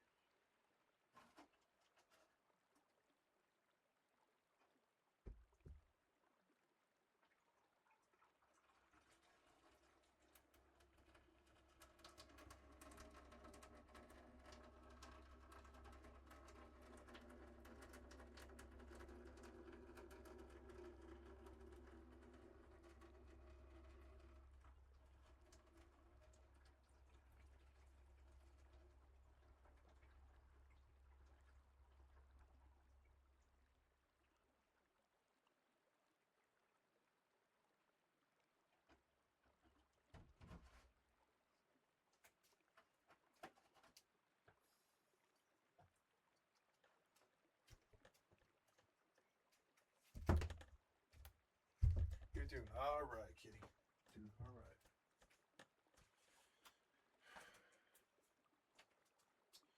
So,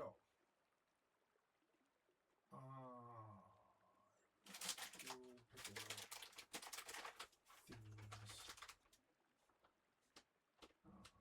lunch. So,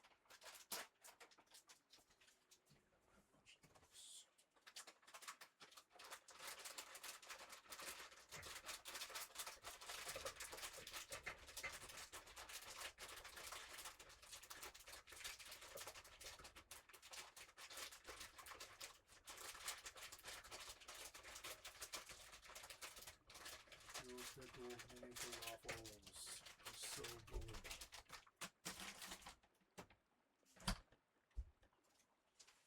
Okay. Dill pickle mini falafel. Dill pickle mini falafel. Probably 90. I'll have some sour cream in there. I'm out of hummus, kitty. God, I love my life. I love my life. It's so much better than it used to be. Should bring my laundry to my mom and do that at dinner, I guess.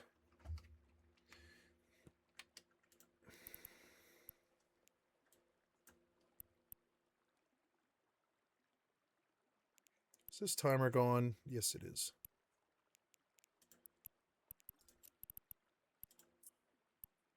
Fucking annoying.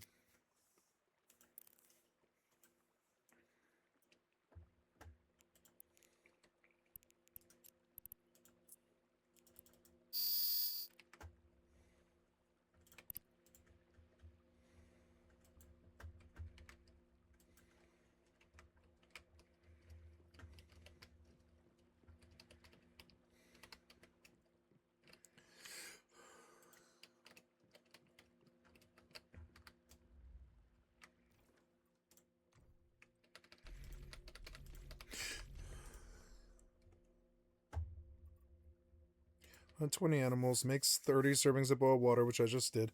Log 100 times, smelt 50 ingots, make 20 servings. Command animals to gather.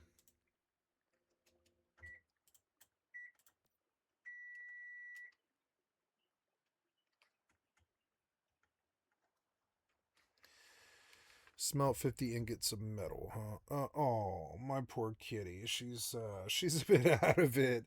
She wants back in my lap because I'm eating, but I have to get back up, kitty. I just cooked something. Kitty, I gotta get back up again. I'm sorry.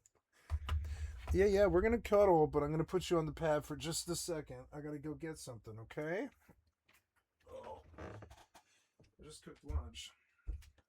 Oh, you ate food. Very good, kitty. Very good kitty. Yay, I'm glad you ate, kitty. Poor kitty.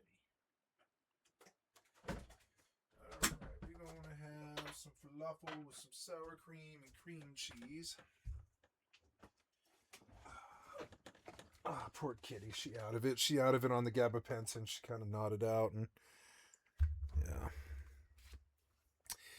Okay, so I am using this abyssal trace Triglavian. Why can't I use it?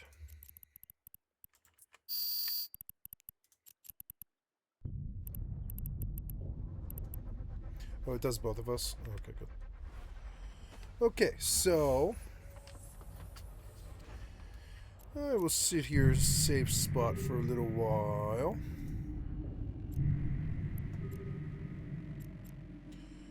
Go to the internal base field. Floor wheel warfleet 2.0. Warp drive active. Okay. And then I will watch a video. Watch. Rat clenches fists of rage.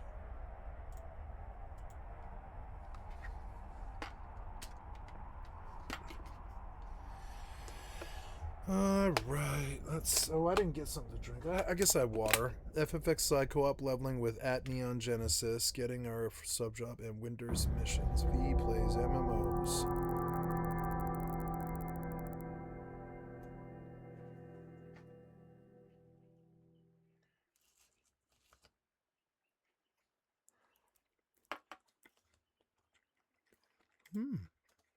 This video is brought to you by Incognito. Jimmy It's the 1939, right? The Great Depression's just happened, and a geezer by the name of Edwin H. Sutherland gets up and delivers a speech called The White Collar Criminal. As he gets up, he explains that the entire academic study of criminology was fundamentally wrong. And it's because when they studied crime, they naturally went to prisons and studied prisoners. But the problem with that is that prisoners are just the criminals who society chooses to punish. And who does society punish? Poor people. So your boy Edwin was asking a very controversial question. What if rich people also commit crimes? So as you can imagine, for Edwin, right, when he comes to write this into a book in 1949, he's expecting the entire world to go, Great point, Eddie. But instead, his publishers force him to remove the names of individuals and corporations, fearing the potential legal backlash from these very, very powerful criminals. And it's in many ways that story really is the foundation of how we have arrived into this particular moment in history we are in right now. In just a few hours, President Trump will head to an exclusive MAGA Inc. dinner party at the Trump National Golf Club in Virginia. Other media outlets have reported that the dinner costs $1.5 million per person and will also feature venture capitalist David Sachs. Let's begin. We know Trump has his own crypto meme coin. So what is a meme coin? How is it different from Bitcoin? And it really makes you wonder why. Why is no one talking about this as the epidemic that it clearly is? Considering the massive scale of damage that white-collar crime has, both economically and socially, is often far bigger than that of street criminals. But yet, time and time again, we see these criminals go unpunished. But there is a very specific reason for this. In order for us to try and make any sense of this insane era we're currently living in, we first need to understand how this behavior became slowly normalized to begin with. This is how we built the golden age of corruption. How lavish a lifestyle would you lead if you were the richest man on earth?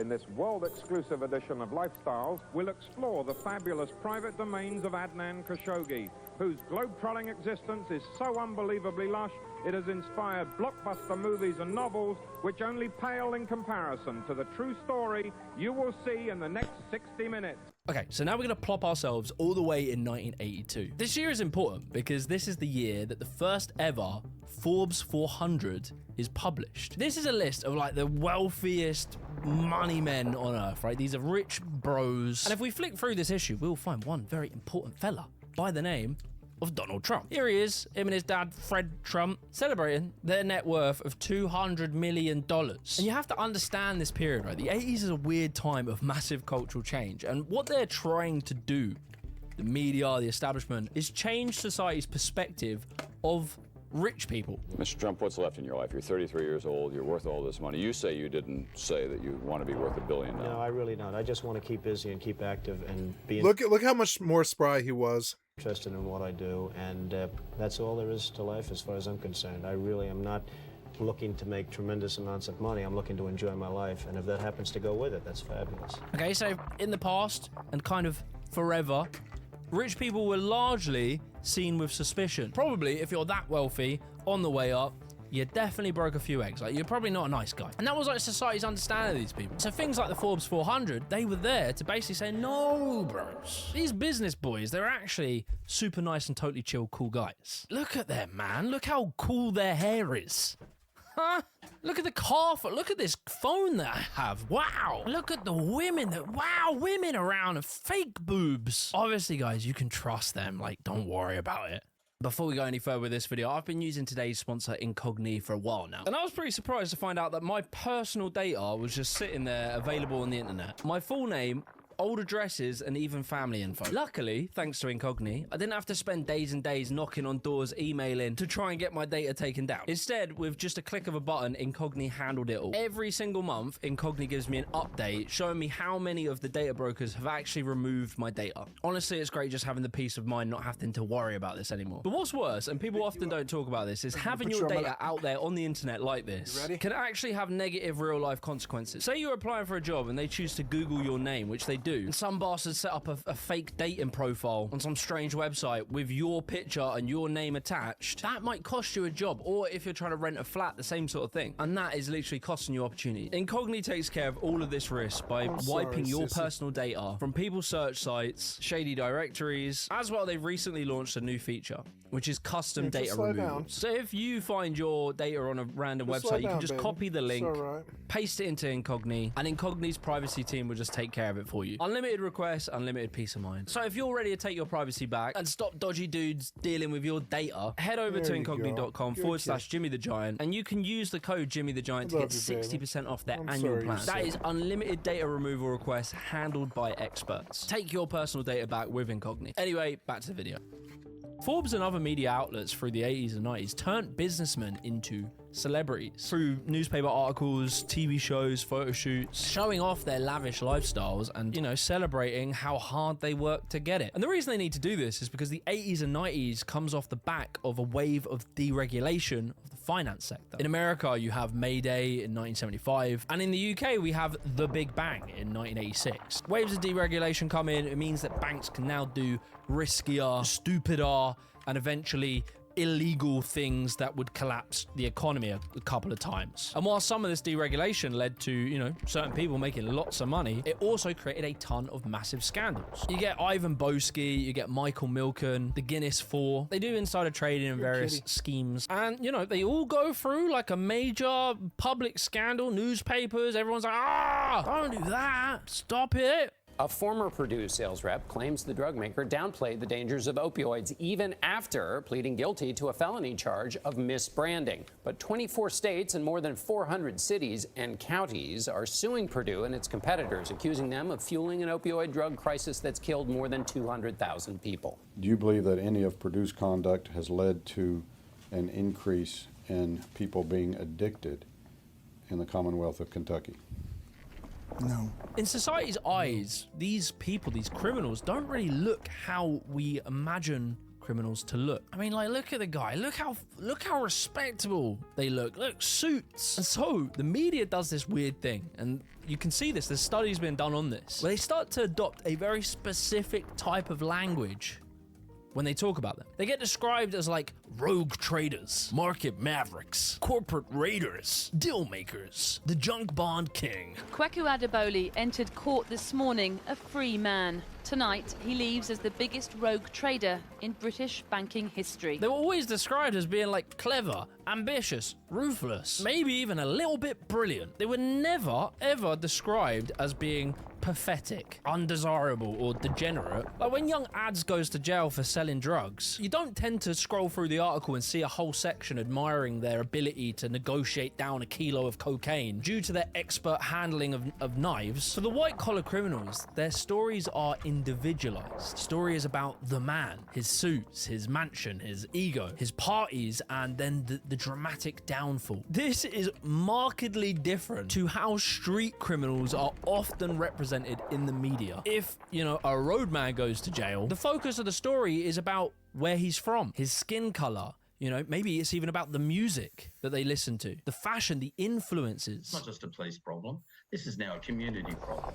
And some of the things driving it, I believe, are social media and rap or drill music. The rogue trader is never explained in this way. They don't talk about, you know, how they emerged as a result of deregulated markets, a broader cultural obsession with wealth, structural... You know, I used to think of rap as rap because it was like rap for a long time, for like 50 years.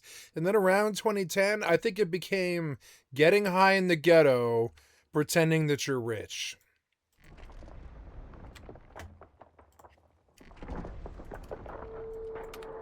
Bougie shit. That doesn't make sense. We're Americans. We're not that bougie.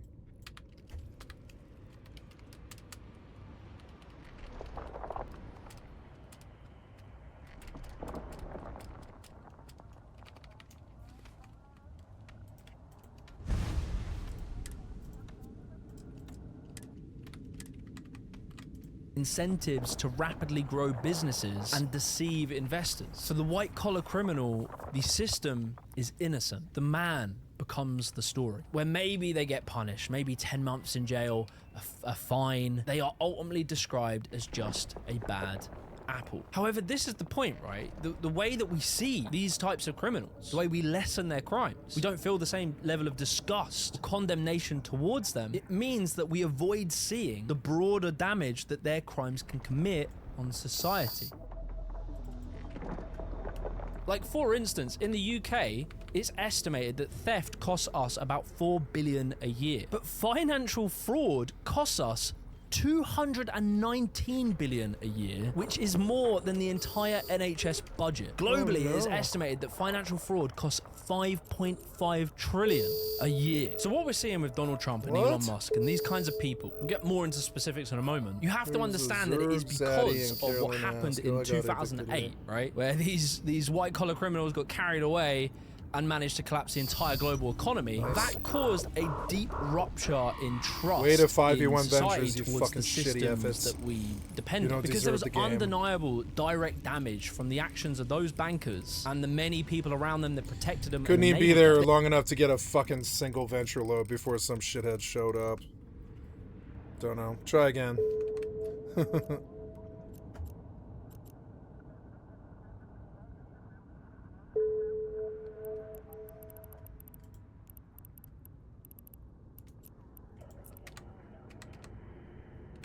We will try again. Maybe get luckier in the next place. I don't know, man. They wouldn't even let me go 5 minutes. Wherever I go now, it's just death.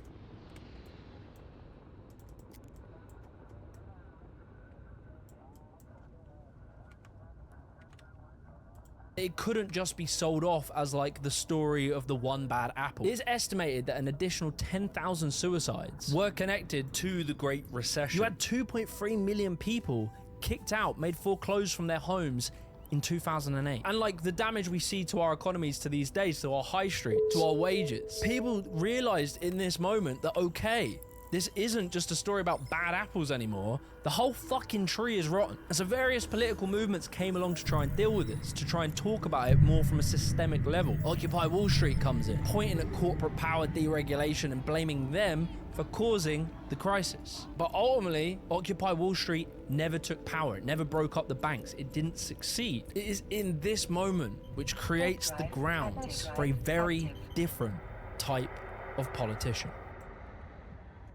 Right, so very luckily, the media had spent a good 30 years telling everyone that Donald Trump was this like genius, slick businessman. They gave him a TV show showing how ruthless, a bit like great business boy he was. So it was great they did that because it meant that he had an opportunity to run as president. In 2016, he's on stage in a debate with Hillary Clinton, and she thinks she's got an absolute heater in her pocket to fire at Donald Trump. He doesn't want the American people, all of you watching tonight, to know that he's paid nothing in federal taxes, because the only years that anybody's ever seen were a couple of years when he had to turn them over to state authorities when he was trying to get a casino license, and they showed he didn't pay any federal income tax. So that makes if me he's smart. paid- His response to this question isn't to go, no, I didn't do that. It's an accident. It's a mistake. He doesn't deny having not paid his tax because of loopholes. He instead says that him having done that makes him smart. Did you use that $916 million loss to avoid paying personal federal income taxes? Of course I do. Of course I do. And so do all of her donors, or most of her donors. I know many of her donors. Her donors took massive tax write-offs. So have A you lot of paid my, personal federal income tax? a lot of my write-off was depreciation and other things that Hillary, as a senator, allowed. And she'll always allow it because the people that give her all this money, they want it. That's why. See, I understand the tax code better than anybody that's ever run for president. But just let's we have to take a moment with that response and look at it. Because, you know, in any other timeline, that would be game over, right? Your political career, when you go, yes, I committed tax evasion, that's you done, brother. But in a post-2008, a post-Occupy Wall Street, and post-truth world, whereby society has just been shown that the system is corrupt and that your attempts to try and change that through Bernie Sanders, that's not gonna happen. I'm sorry, it is what it is. It's gonna be like this. Deal with it. In that context, a response like what Donald Trump gave suddenly becomes a credential. Because, you know, if millions of people have seen and believed that the system is a scam, then if someone of that class, that elite class, admits it's a scam, in sort of a very strange way, they become honest. And so by doing this, Trump is able, he gets a magical power in this moment, whereby he can use any of the many financial crimes he was being investigated for and found guilty of having done, from the Trump University scam and the Trump charity scam. He could repackage financial fraud into being evidence that actually he's a very smart, cunning businessman. Or it's a completely unfounded political witch hunt by the deep state, you know, depending on the mood of the day. Just so you understand, it's the single greatest witch hunt in American history, probably in history, but in American history, it's a disgraceful thing. Trump gets into office, right? And a big part of his story, his campaign, is pledging to drain the swamp. It's time to drain the swamp in Washington, D.C. And like, he actually sort of does it, right? He gets into power and he comes out with this ethics order which bans some executive branch officials from working with a lobbying firm for 5 years after they leave government to avoid conflict of interest, and de facto working for them when they're in office to be rewarded with a job the moment they leave. So this is a 5-year lobbying ban. And this is all of the people, most of the people standing behind me will not be able to go to work. We'll do everything adverse to our wonderful country. So he does this, right? And from his base and like headlines, he gets to enjoy the applause for having drained the swamp, going after corruption, going after the elites. All while he was literally filling up his administration with lobbyists and industry insiders. But like, you know, don't worry about these ones. I've like checked them out. These bros are chill, they can hang. In the final hours of Donald Trump's presidency, at 12:50 a.m. in the morning, he announces a huge wave of presidential pardons. Lil Wayne, Kodak Black, Twitter and media in general, it goes crazy. They lose their mind. They're like, oh my God, Donald Trump knows who Kodak Black is. Fuck all that other shit, I'm about my script. But what?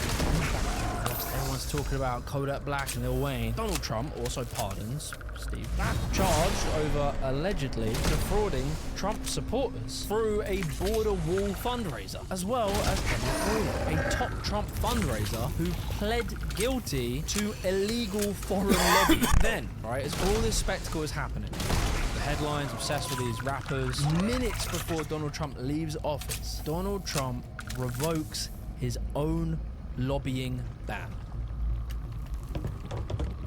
And it's in this moment where Donald Trump perfectly sets himself up for his second term. The Fox News decision desk can now officially project that Donald Trump will become the 47th president of the United States.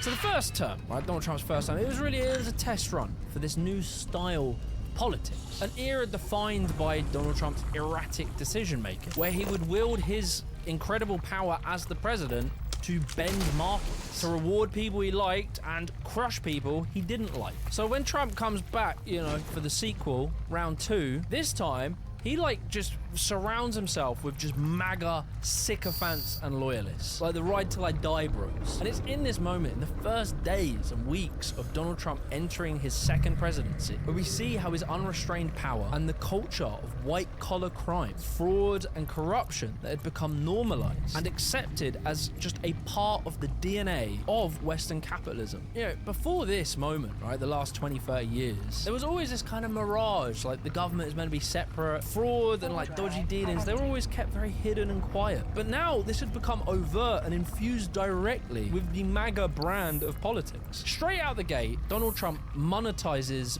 being the president. Around the inauguration, they launch a shitcoin for both Trump and Melania. Trump's companies have been selling several different kinds of crypto coins, where it's the Trump coin or the president of Argentina's meme coin. They are rife with self-dealing and insider trading. Trump has made at least $350 million from this meme coin so far. He plans to sell as many as 800 million more of these coins after he's increased their price by announcing these dinners for its top buyers. The classic setup where a few wallets hold most of the coins. They make the big announcement, and obviously it's going to get fucking headlines. Like, people know that Trump is dodgy, but no one could believe that he would do a shitcoin rug pull as he steps into office. That almost even felt too far to believe. Well, I don't know if it benefited. I don't know where it is. I don't know much about it other than I launched it. I heard it was very successful. I haven't checked it. Where is it today? You made a lot of money, sir. How much? Several $billion, it seems like, in the last several days. Several billion? That's peanuts for these guys.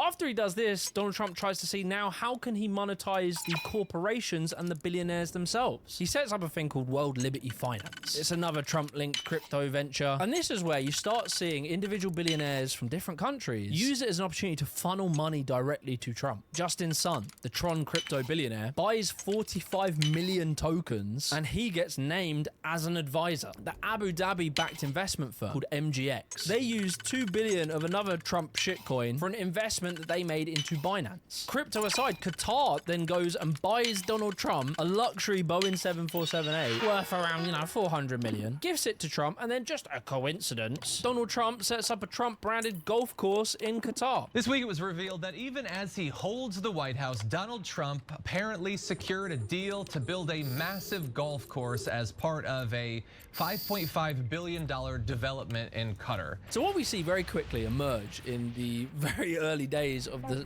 second term is actually a new type of economic model. This isn't just like an individual thing. This is now a new system, a new economic structure of how to win in the American market, which can only be described as a pay-to-access model. Pay Donald Trump something, get in his good books, and in return, you get to receive preferential treatment. Very quickly, the wealthy elites realize that this is the new game. You see it when Trump is sworn in. He is surrounded by the wealthiest men on earth. Elon Musk, Jeff Bezos, Mark Zuckerberg, Sundar Pichai, Tim Cook, Sam Altman. And what they are doing makes sense, right? Because after having seen Trump in his first term personally go after companies, organizations, and politicians who he felt wronged him, by these lot being at the inauguration, they were signaling that, hey, look, Mr. Trump, we get it.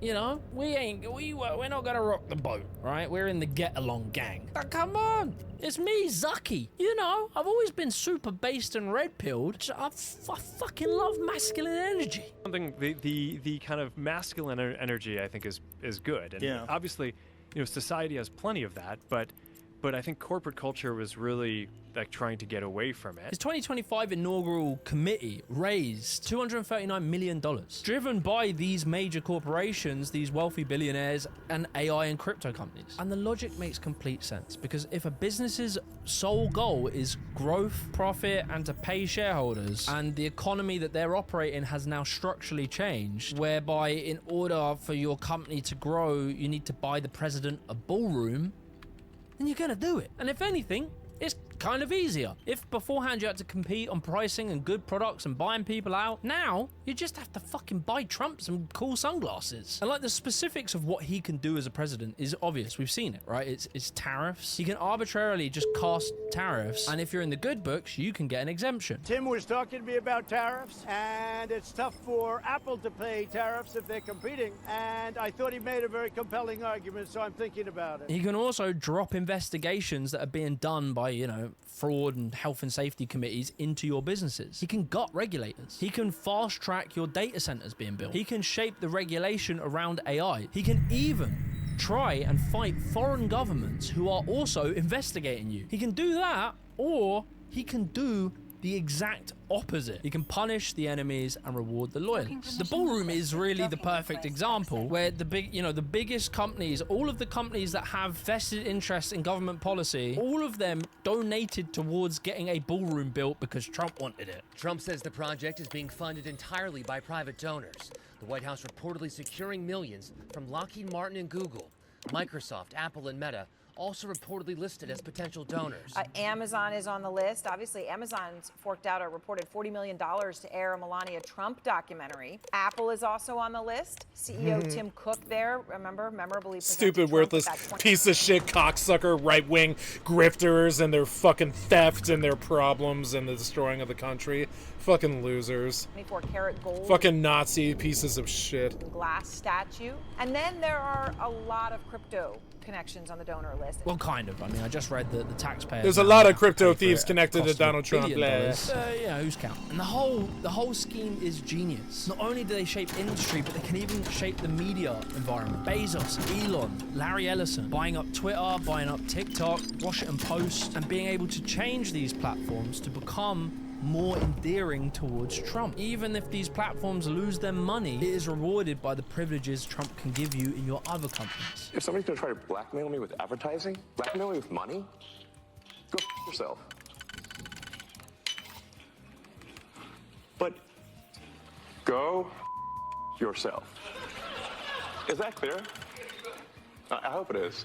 So what I'm trying to get at, and what I think is clear, is that Western American capitalism has fundamentally changed. It no longer exists in the same way it used to. There was always small elements of this, but now this is the fundamental structure of the American economy, and that is that they are now a pay-to-access economy. This has other names: an oligarchy, a kleptocracy, and it leaves you in a problem, right? Because once that is the structure, once politics becomes about a market of inside access, the next step from there is obvious. You can now commodify that access, profit from it, speculate on it. You can now profit directly from the very decisions that that government that you're inside of makes.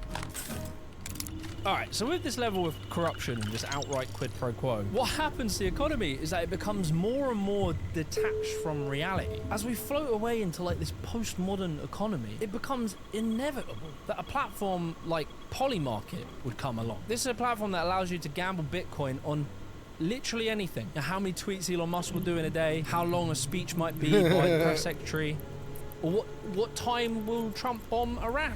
Now, the BBC has found a pattern of spikes in trades and financial markets ahead of public announcements by US President Donald Trump, including during the Iran war. It's raised suspicions of insider trading, whereby bets are made by people based on information that is not available to the general public. And like, let's pretend that, you know, you're in this cool group of dope dudes, and maybe you know the answer to some of those questions. You can go on Polymarket and, you know, place a couple of bets. But then suddenly, on the Monday morning, before the stock market opened in the US, he said that the United States had had very good and productive conversations with Tehran over a complete and total resolution to hostilities. That's what he posted on Truth Social. So then oil drops by 14%, which is understandable. You go back though and look at the trading volume data, and you see a massive spike in the number of oil futures contracts exchanged between about 14 to 16 minutes before the post. That's hundreds of millions of dollars, and those traders will have made a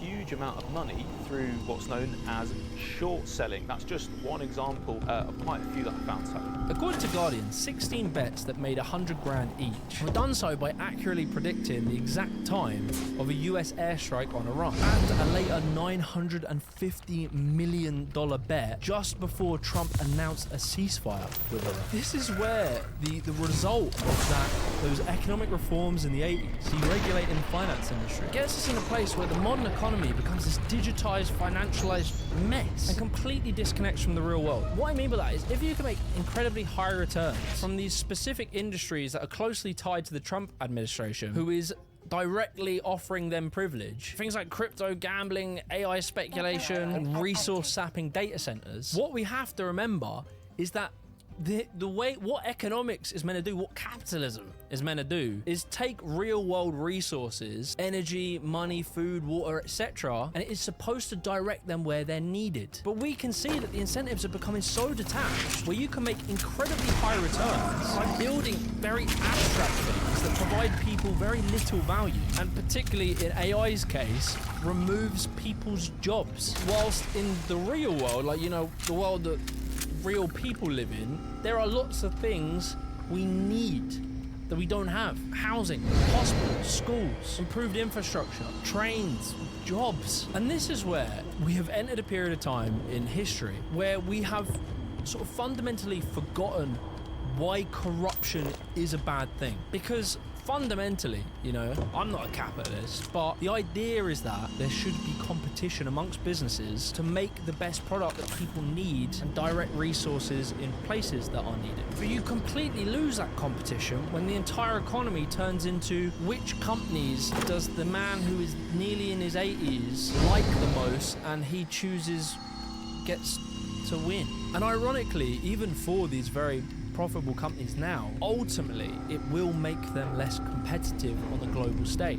If the market isn't there to punish them when they're investing into things that are pointless, when eventually things correct and other countries go off in different directions, America has driven all of these resources into inefficient businesses that are built more on bravado, marketing, and delusion as opposed to real value. America is becoming what is often called a K-shaped economy, where we're seeing this strange thing where the economy is kind of staying afloat, the markets are at all-time highs because the wealthy people are doing so well that their standard of living is massively improving. But the poor people, their standard of living is collapsing, where people are fighting to survive and just surviving on debt. And this style of politics isn't limited to Trump. Trump and his decisions affect the global economy. And one of their biggest exports now is this style of politics.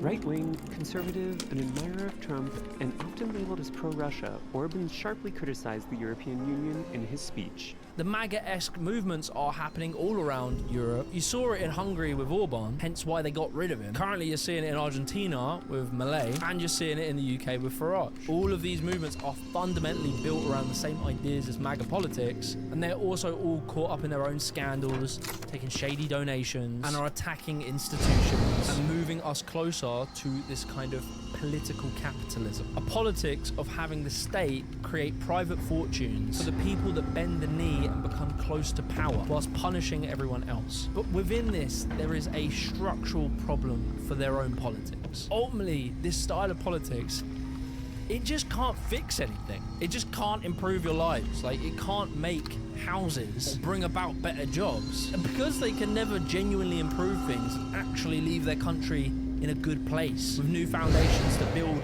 a better future for ordinary people, in order for them to remain in power, what these politicians have to offer the people is a continuous, endless theatre. From dramatic raids, firings, kidnapping other presidents, collapsing markets with sudden tariffs, recovering markets with a tweet, endless threats, wars, deportations, and humiliation of their enemies. When politics can no longer provide for people materially, it turns into a performance, a political theatre. If you can't fix and improve people's lives, well, at least we can give them a little morale boost. Crush someone, embarrass someone, humiliate someone, make someone else suffer in the same way that the people are. Punish the baddies. This is the chainsaw for bureaucracy. Chainsaw! There are many examples of this kind of political theatre, but I do think the most important is Doge. It was like the perfection of this idea of the spectacle, where Elon goes out with the chainsaw, shouting about, we're going to cut $2 trillion, and they're screaming about waste, fraud, and abuse. And the moment they come in, they got an entire department specifically focused on returning money to American citizens who have been victims of fraud, called the CFPB. This is an agency that has made $20 billion. It doesn't lose money. And they chose to cut an anti-fraud agency in their bid to get rid of fraud. This is a fight between millions of hardworking people who just don't want to get cheated and a handful of billionaires like Elon Musk who want the chance to cheat them. And he makes the big website, he says, look, we're saving so much money. Meanwhile, he's literally in the government with a team of children gutting and firing and making cuts to departments that are investigating Elon Musk's businesses for wrongdoing. But a new investigation by the New York Times reports Musk has been targeting many of the federal agencies and officials who've been engaged in investigations of Musk's own multiple companies, including Tesla, SpaceX, Neuralink, and the social media platform X. The Times reports, quote, at least 11 federal agencies that have been affected by those moves have more than 32 continuing investigations, pending complaints, or enforcement actions into Mr. Musk's 6 companies, unquote. And after all of this, right after it, although he claimed he was going to cut $2 trillion, the actual amount they cut, which, people have had to estimate because they're not very transparent about what the fuck they were doing. The estimate is 1.4 billion of savings were made. And this is not like savings. These were largely just cuts to things. So services removed. They were going after things like Meals on Wheels, which is food for old, vulnerable people. The whole thing was political theatre. The front being that they were cutting waste, fraud, and abuse. But in reality, Elon was just gutting the government's ability to stop waste, fraud, and abuse. And naturally, after hearing all this, you might have a question. You might say, why is no one going to jail? Because everything I'm saying is verifiable. You can look it up. All of this happened, but no one's in prison. And part of it is that this whole corruption is actually like self-protecting. The scandals themselves become part of the show, whereby Donald Trump, you know, with his very clever marketing strategy for MAGA, can claim that any investigation or attempt to investigate him is actually just a political witch hunt by the deep state and his enemies. Every quid pro quo, you know, getting the jet, he can just frame that as, look, I'm Trump, I'm a smart negotiator, slick businessman. This is the end game for white-collar crime, is where the corrupt businessmen no longer even have to hide the fact they're corrupt. Instead, Trump can campaign on it. He can aestheticize it. He can rebrand it as being anti the establishment. His movement can reabsorb it back into itself and bamboozle everyone. And this is why no one's in jail, is because really the American system, it wasn't really built for this. I mean, there was some, back in the early days and throughout history, there have been shady bros, big, rich, evil bastards doing fucked up shit in America. But I think even them, they didn't expect that it would get to this point where you could just be so outlandishly corrupt. They thought you had to at least, you know, try and hide it. There's been scandals in the past, but usually it would lead to like a president resigning. But why you don't see that with Trump is because, well, to get a resignation, it's built on there needing to be a feeling of shame. Donald Trump is shameless, and the people around him are sycophants. For him to have to resign, the people in his party have to want to get him out, and they don't, because this is the whole economy now. Get close to Trump, make money, you're good. So you're not going to see the Republicans kick out their own home. It's very unlikely that Trump will go to jail, at least whilst he's in office, due to a mix of DOJ policy, the president's control over the executive branch, the Supreme Court's immunity doctrine. The US Supreme Court has ruled that Donald Trump has some immunity from prosecution for official actions taken while he was in the White House. The landmark decision is likely to delay his trial for interfering in the 2020 election. The former president described the decision as a big win.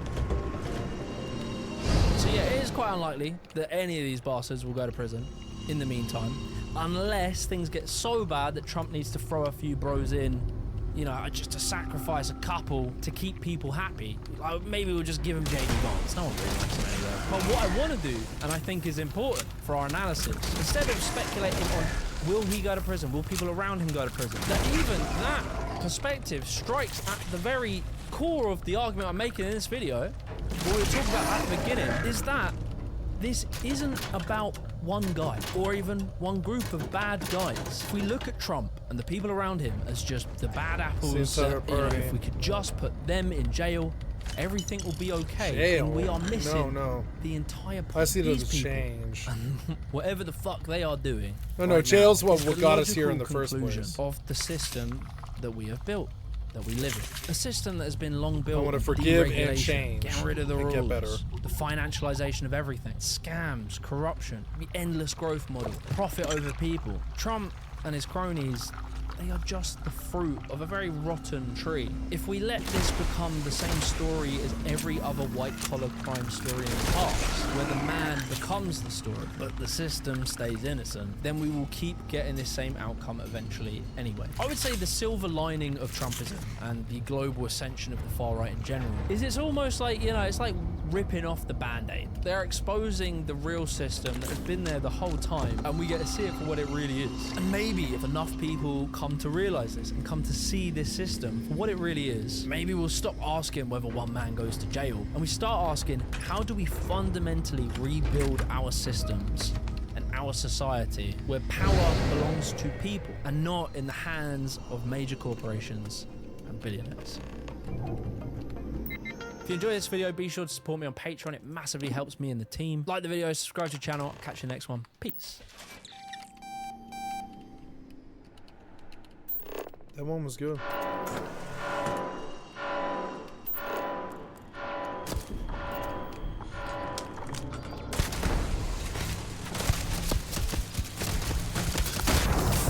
Fuck. Damn, I didn't know it was all gonna go off. Hardcore would be terrible like this. Like, what's gonna happen? What's gonna happen? Yeah.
Oh, here's two guys. Came immediately. Warp drive active. 1, 2, 3, 4, 5, 6, 7 people, and you still don't get it. Fucking dumb. Fucking stupid. 7 people, and you don't get it. Stay out of postpone. No, I don't want to intimidate these people. That's fine.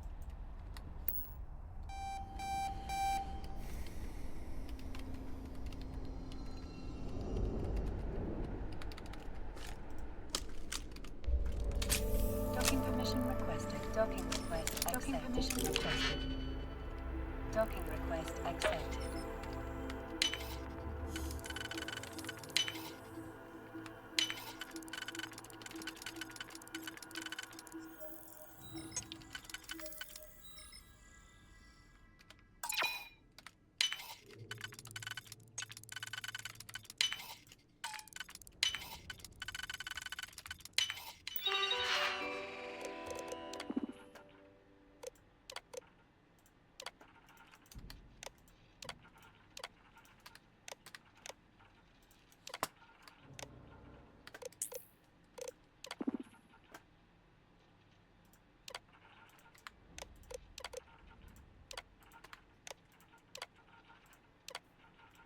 Reminds me of Shadowrun.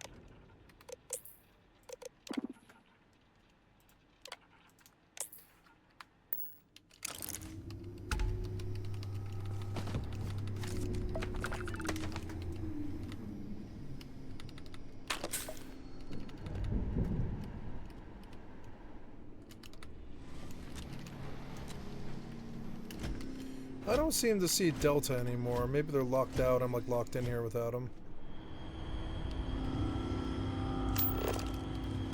Oh, is that where I was supposed to go? I don't really follow.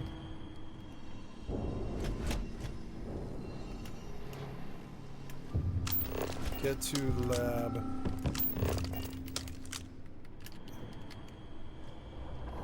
Yeah, that is the way to the lab.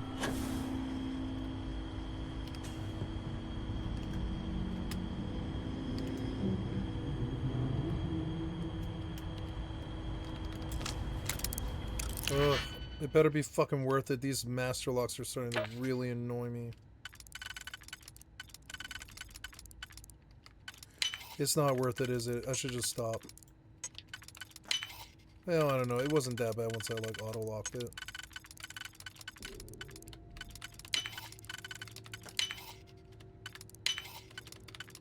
Never mind, it got easy again. Poison Advanced Mag Pulse might actually really be worth it, yeah, actually. Let's go see how good that weapon is. I picked up a bunch of stuff, but none of it ranks. The Varun Beam Rifle. Let's test the action on it. Oh yeah, this is the SAR that's pretty accurate there.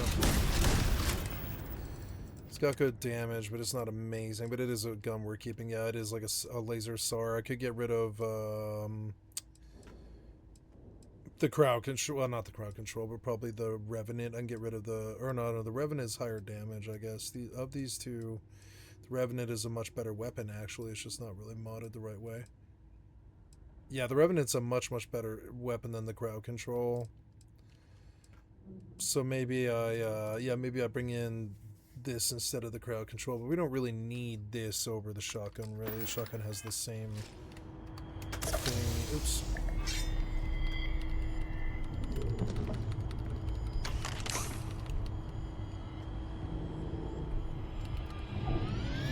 No, like that wasn't it. Stairs. High Energy Research Lab. Access tunnel. This wasn't it, was it?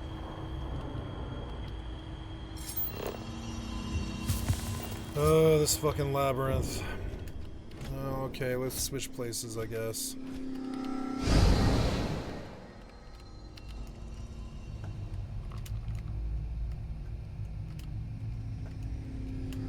This is the how I undid the lock. Yeah, I don't want to do this. I want to do...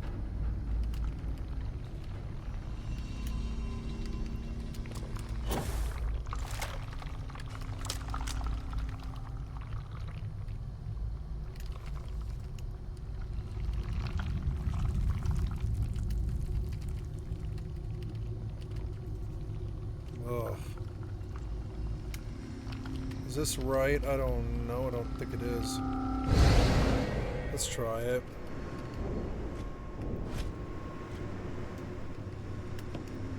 I don't know, man. I don't think this is it.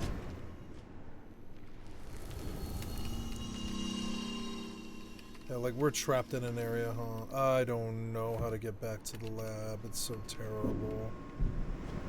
Oh, this fucking mission, man. I don't think this was it. No, we're back on track at least. I don't know. How would I go about getting over there?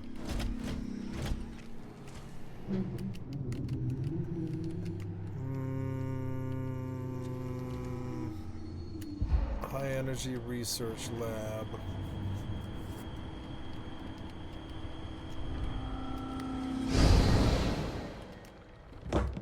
Ah, here we go. That was it. Save. Very good. Okay, we are ducked up here. 5 people came, but I don't really care. We could leave the system. They seem to keep pushing me here for some reason. I'm just gonna leave this system. Fuck it. I'm sick of worthless pieces of shit harassing me. Let me live, baby. Let me live.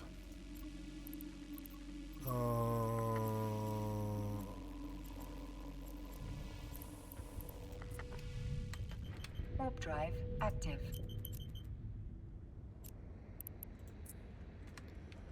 Warp drive active.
Warp drive active.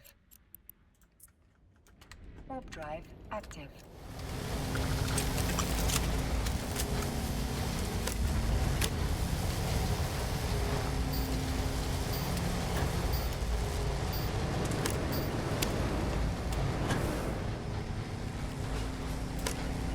I'm gonna get through it. I'm gonna beat this stupid ass mission.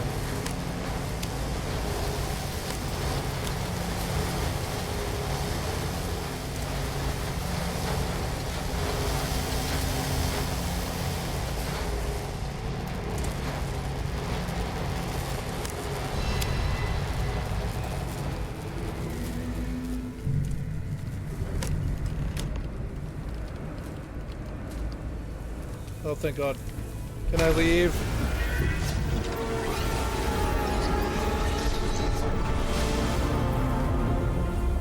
Yeah. Ooh, 240 FPS. It looks really good.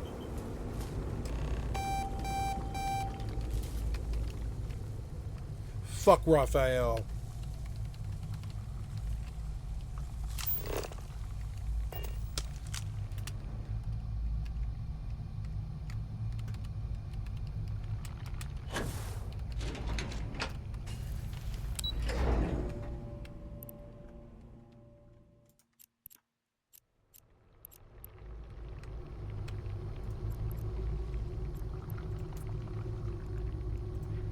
Warp drive active.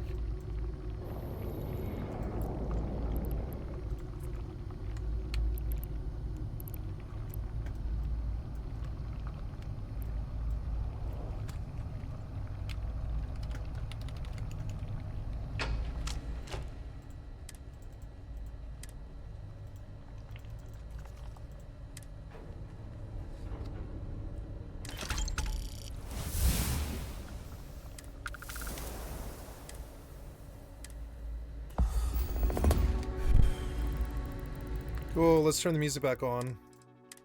I beat the mission. Ooh, I got a level. Nice. Level 60, not bad. What do I need the most? It's spaceship engineering, I think, actually.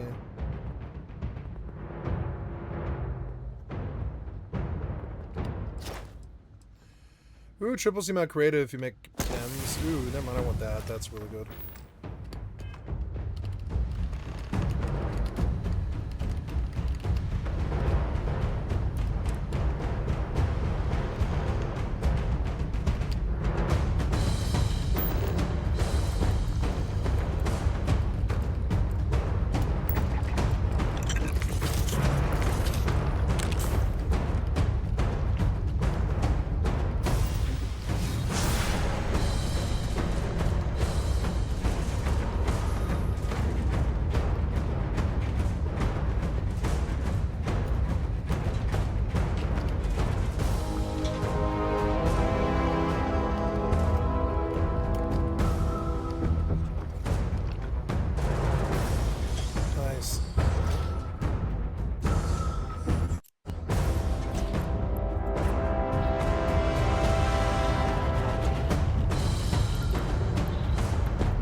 There's a Garmer.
I don't like this music and I want it over. It's like glitched or something.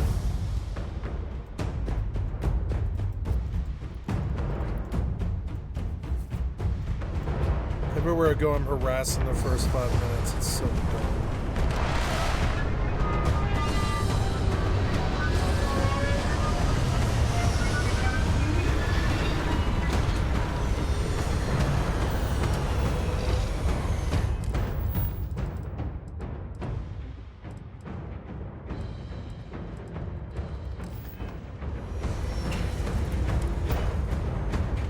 It's like glitched or stuck or stop or something. Why? Get rid of it.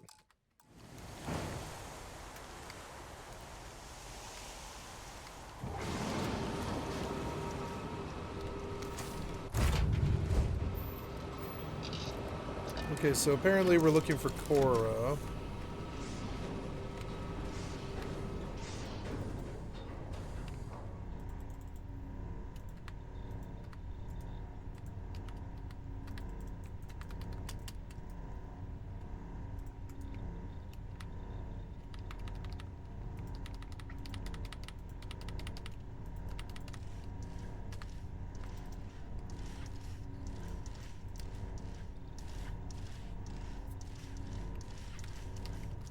There, talk to the little girl.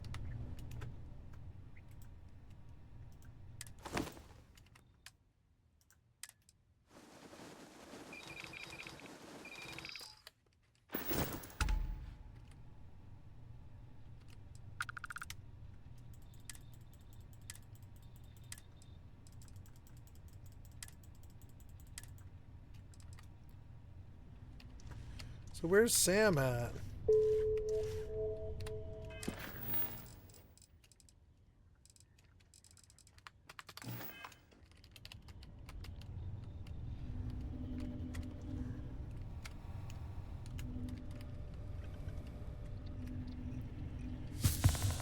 Okay, I'm gonna just stretch out my legs. I'm gonna pick up this kitty. Yeah, I gotta pick you up a little bit, kitty. Sorry. There you go.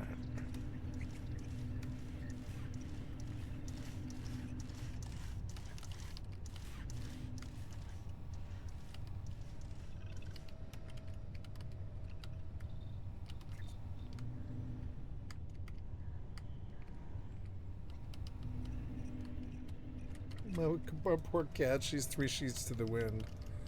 She's wasted, I can tell by the way she's holding her head. Yeah, you're doing okay. You're doing okay, kitty. You just stay where you are. You're okay. You don't need to get up. Thirsty? Yeah, you probably are thirsty, huh? Be careful when you jump down. You're kind of high right now. Good kitty.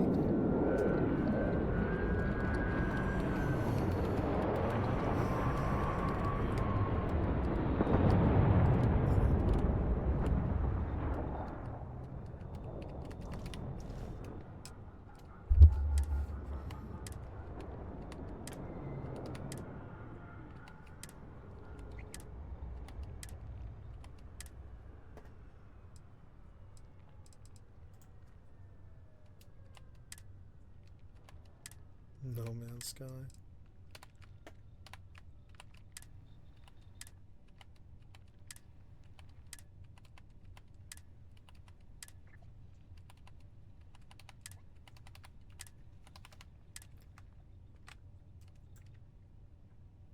Okay, let's go back out.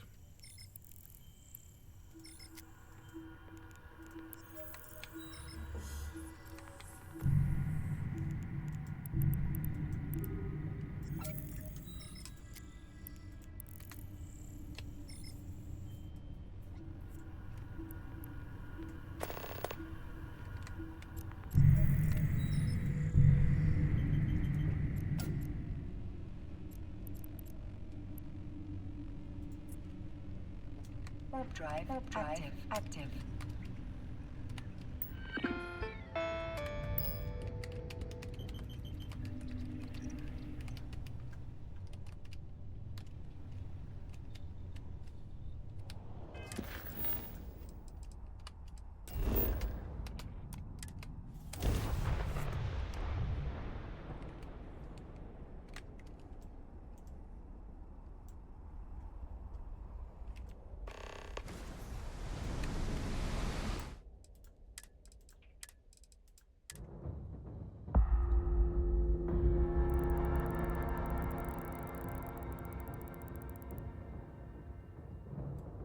So the music like locks into to the mission that I'm on, which is so dumb.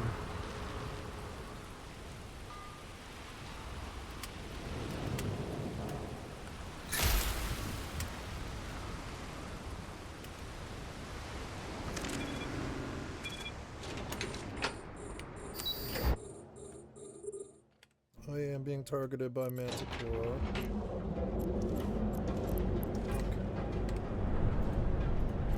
Warp drive active. I don't know.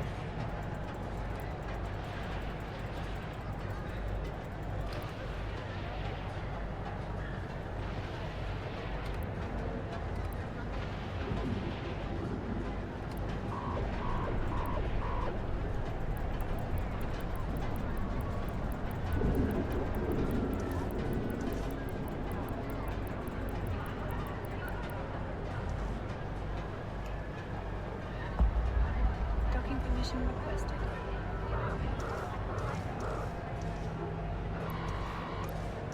Docking request accepted.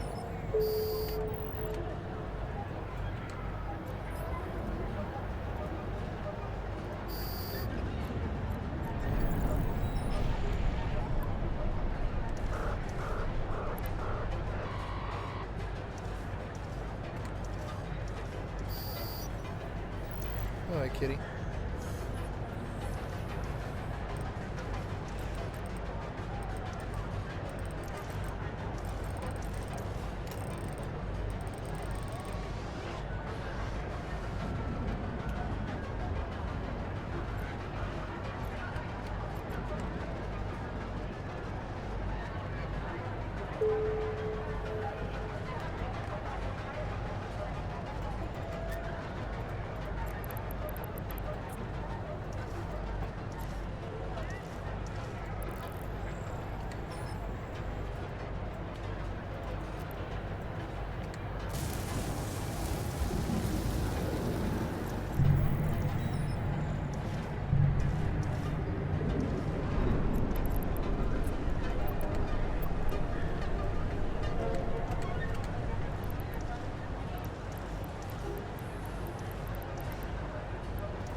I don't much care for people either. They fucking bully me all day because they're worthless pieces of shit.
2 billion more worth of MCT, or sorry, skill extractors.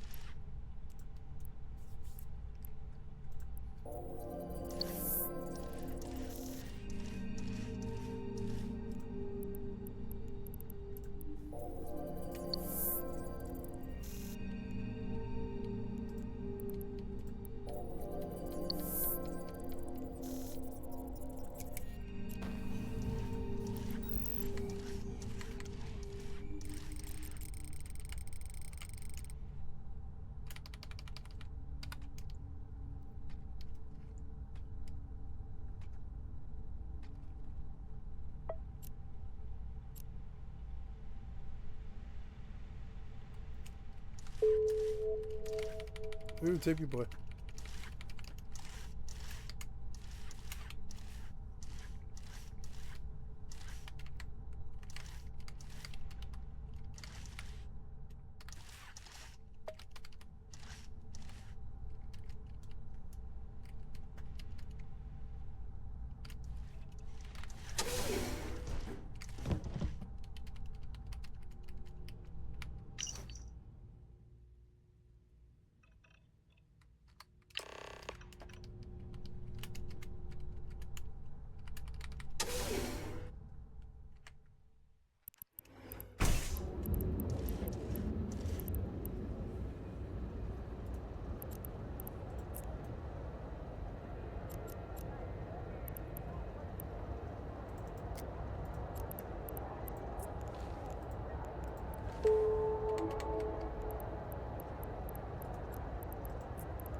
Autopilot engaged.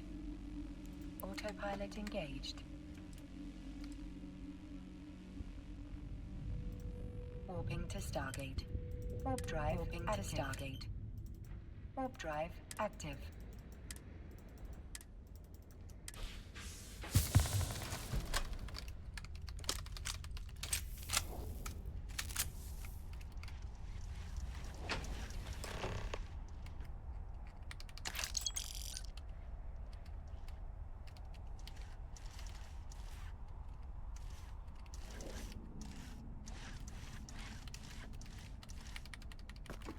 You shouldn't have exposed your daughter to this blood. I would never expose a child to this. Approaching Stargate.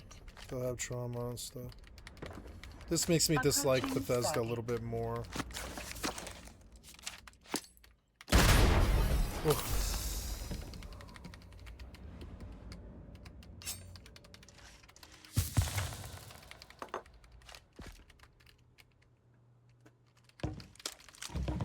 Autopilot jumping.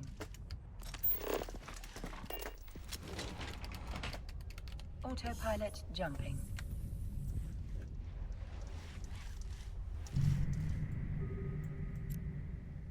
Warping to Stargate. Warp drive active. Warping to Stargate. Warp drive active.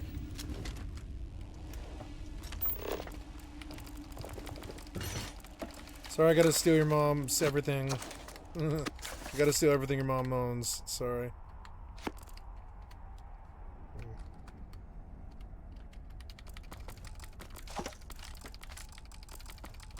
Approaching Stargate. There's a lot of lotions and soaps and stuff. Approaching Stargate.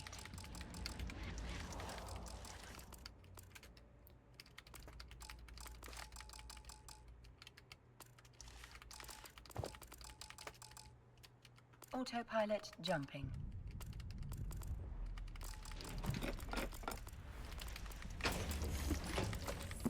Autopilot jumping.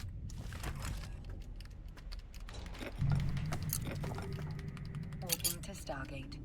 Warp drive active.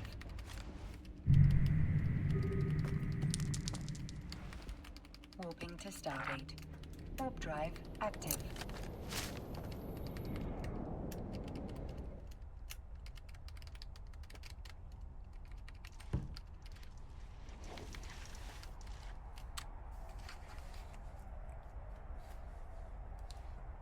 Oh, sorry, kitty.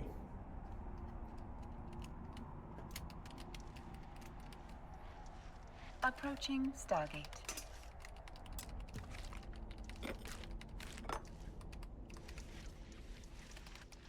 Approaching Stargate.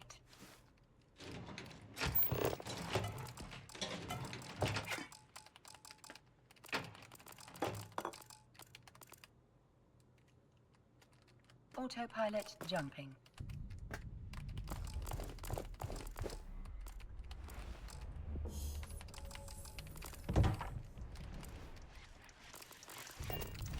Autopilot jumping. Warping to Stargate. Warp drive active.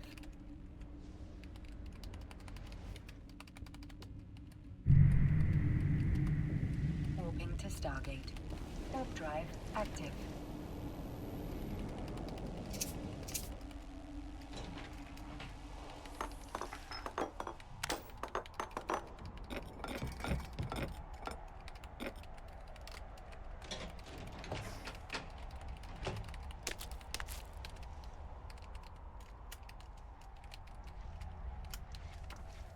Approaching Stargate.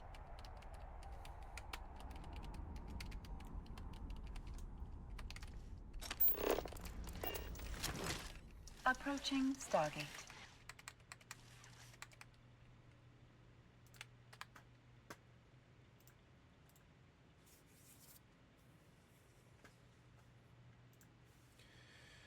Starfield. Find out more about Lillian.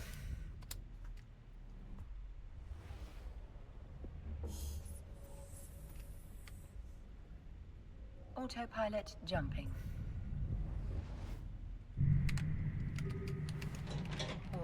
Stargate. Warp drive active. Warping to Stargate. Warp drive active.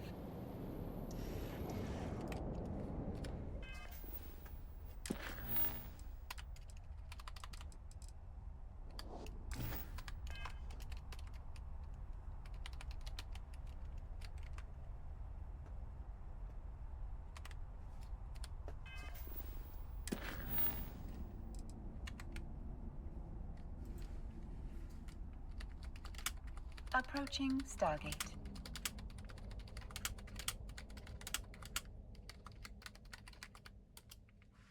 Approaching Stargate.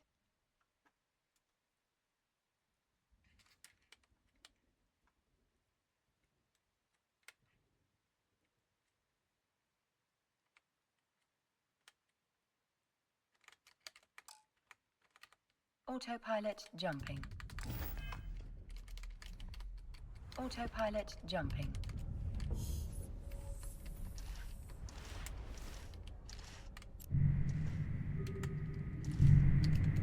Warping to Stargate. Warp drive active. Warping to Stargate.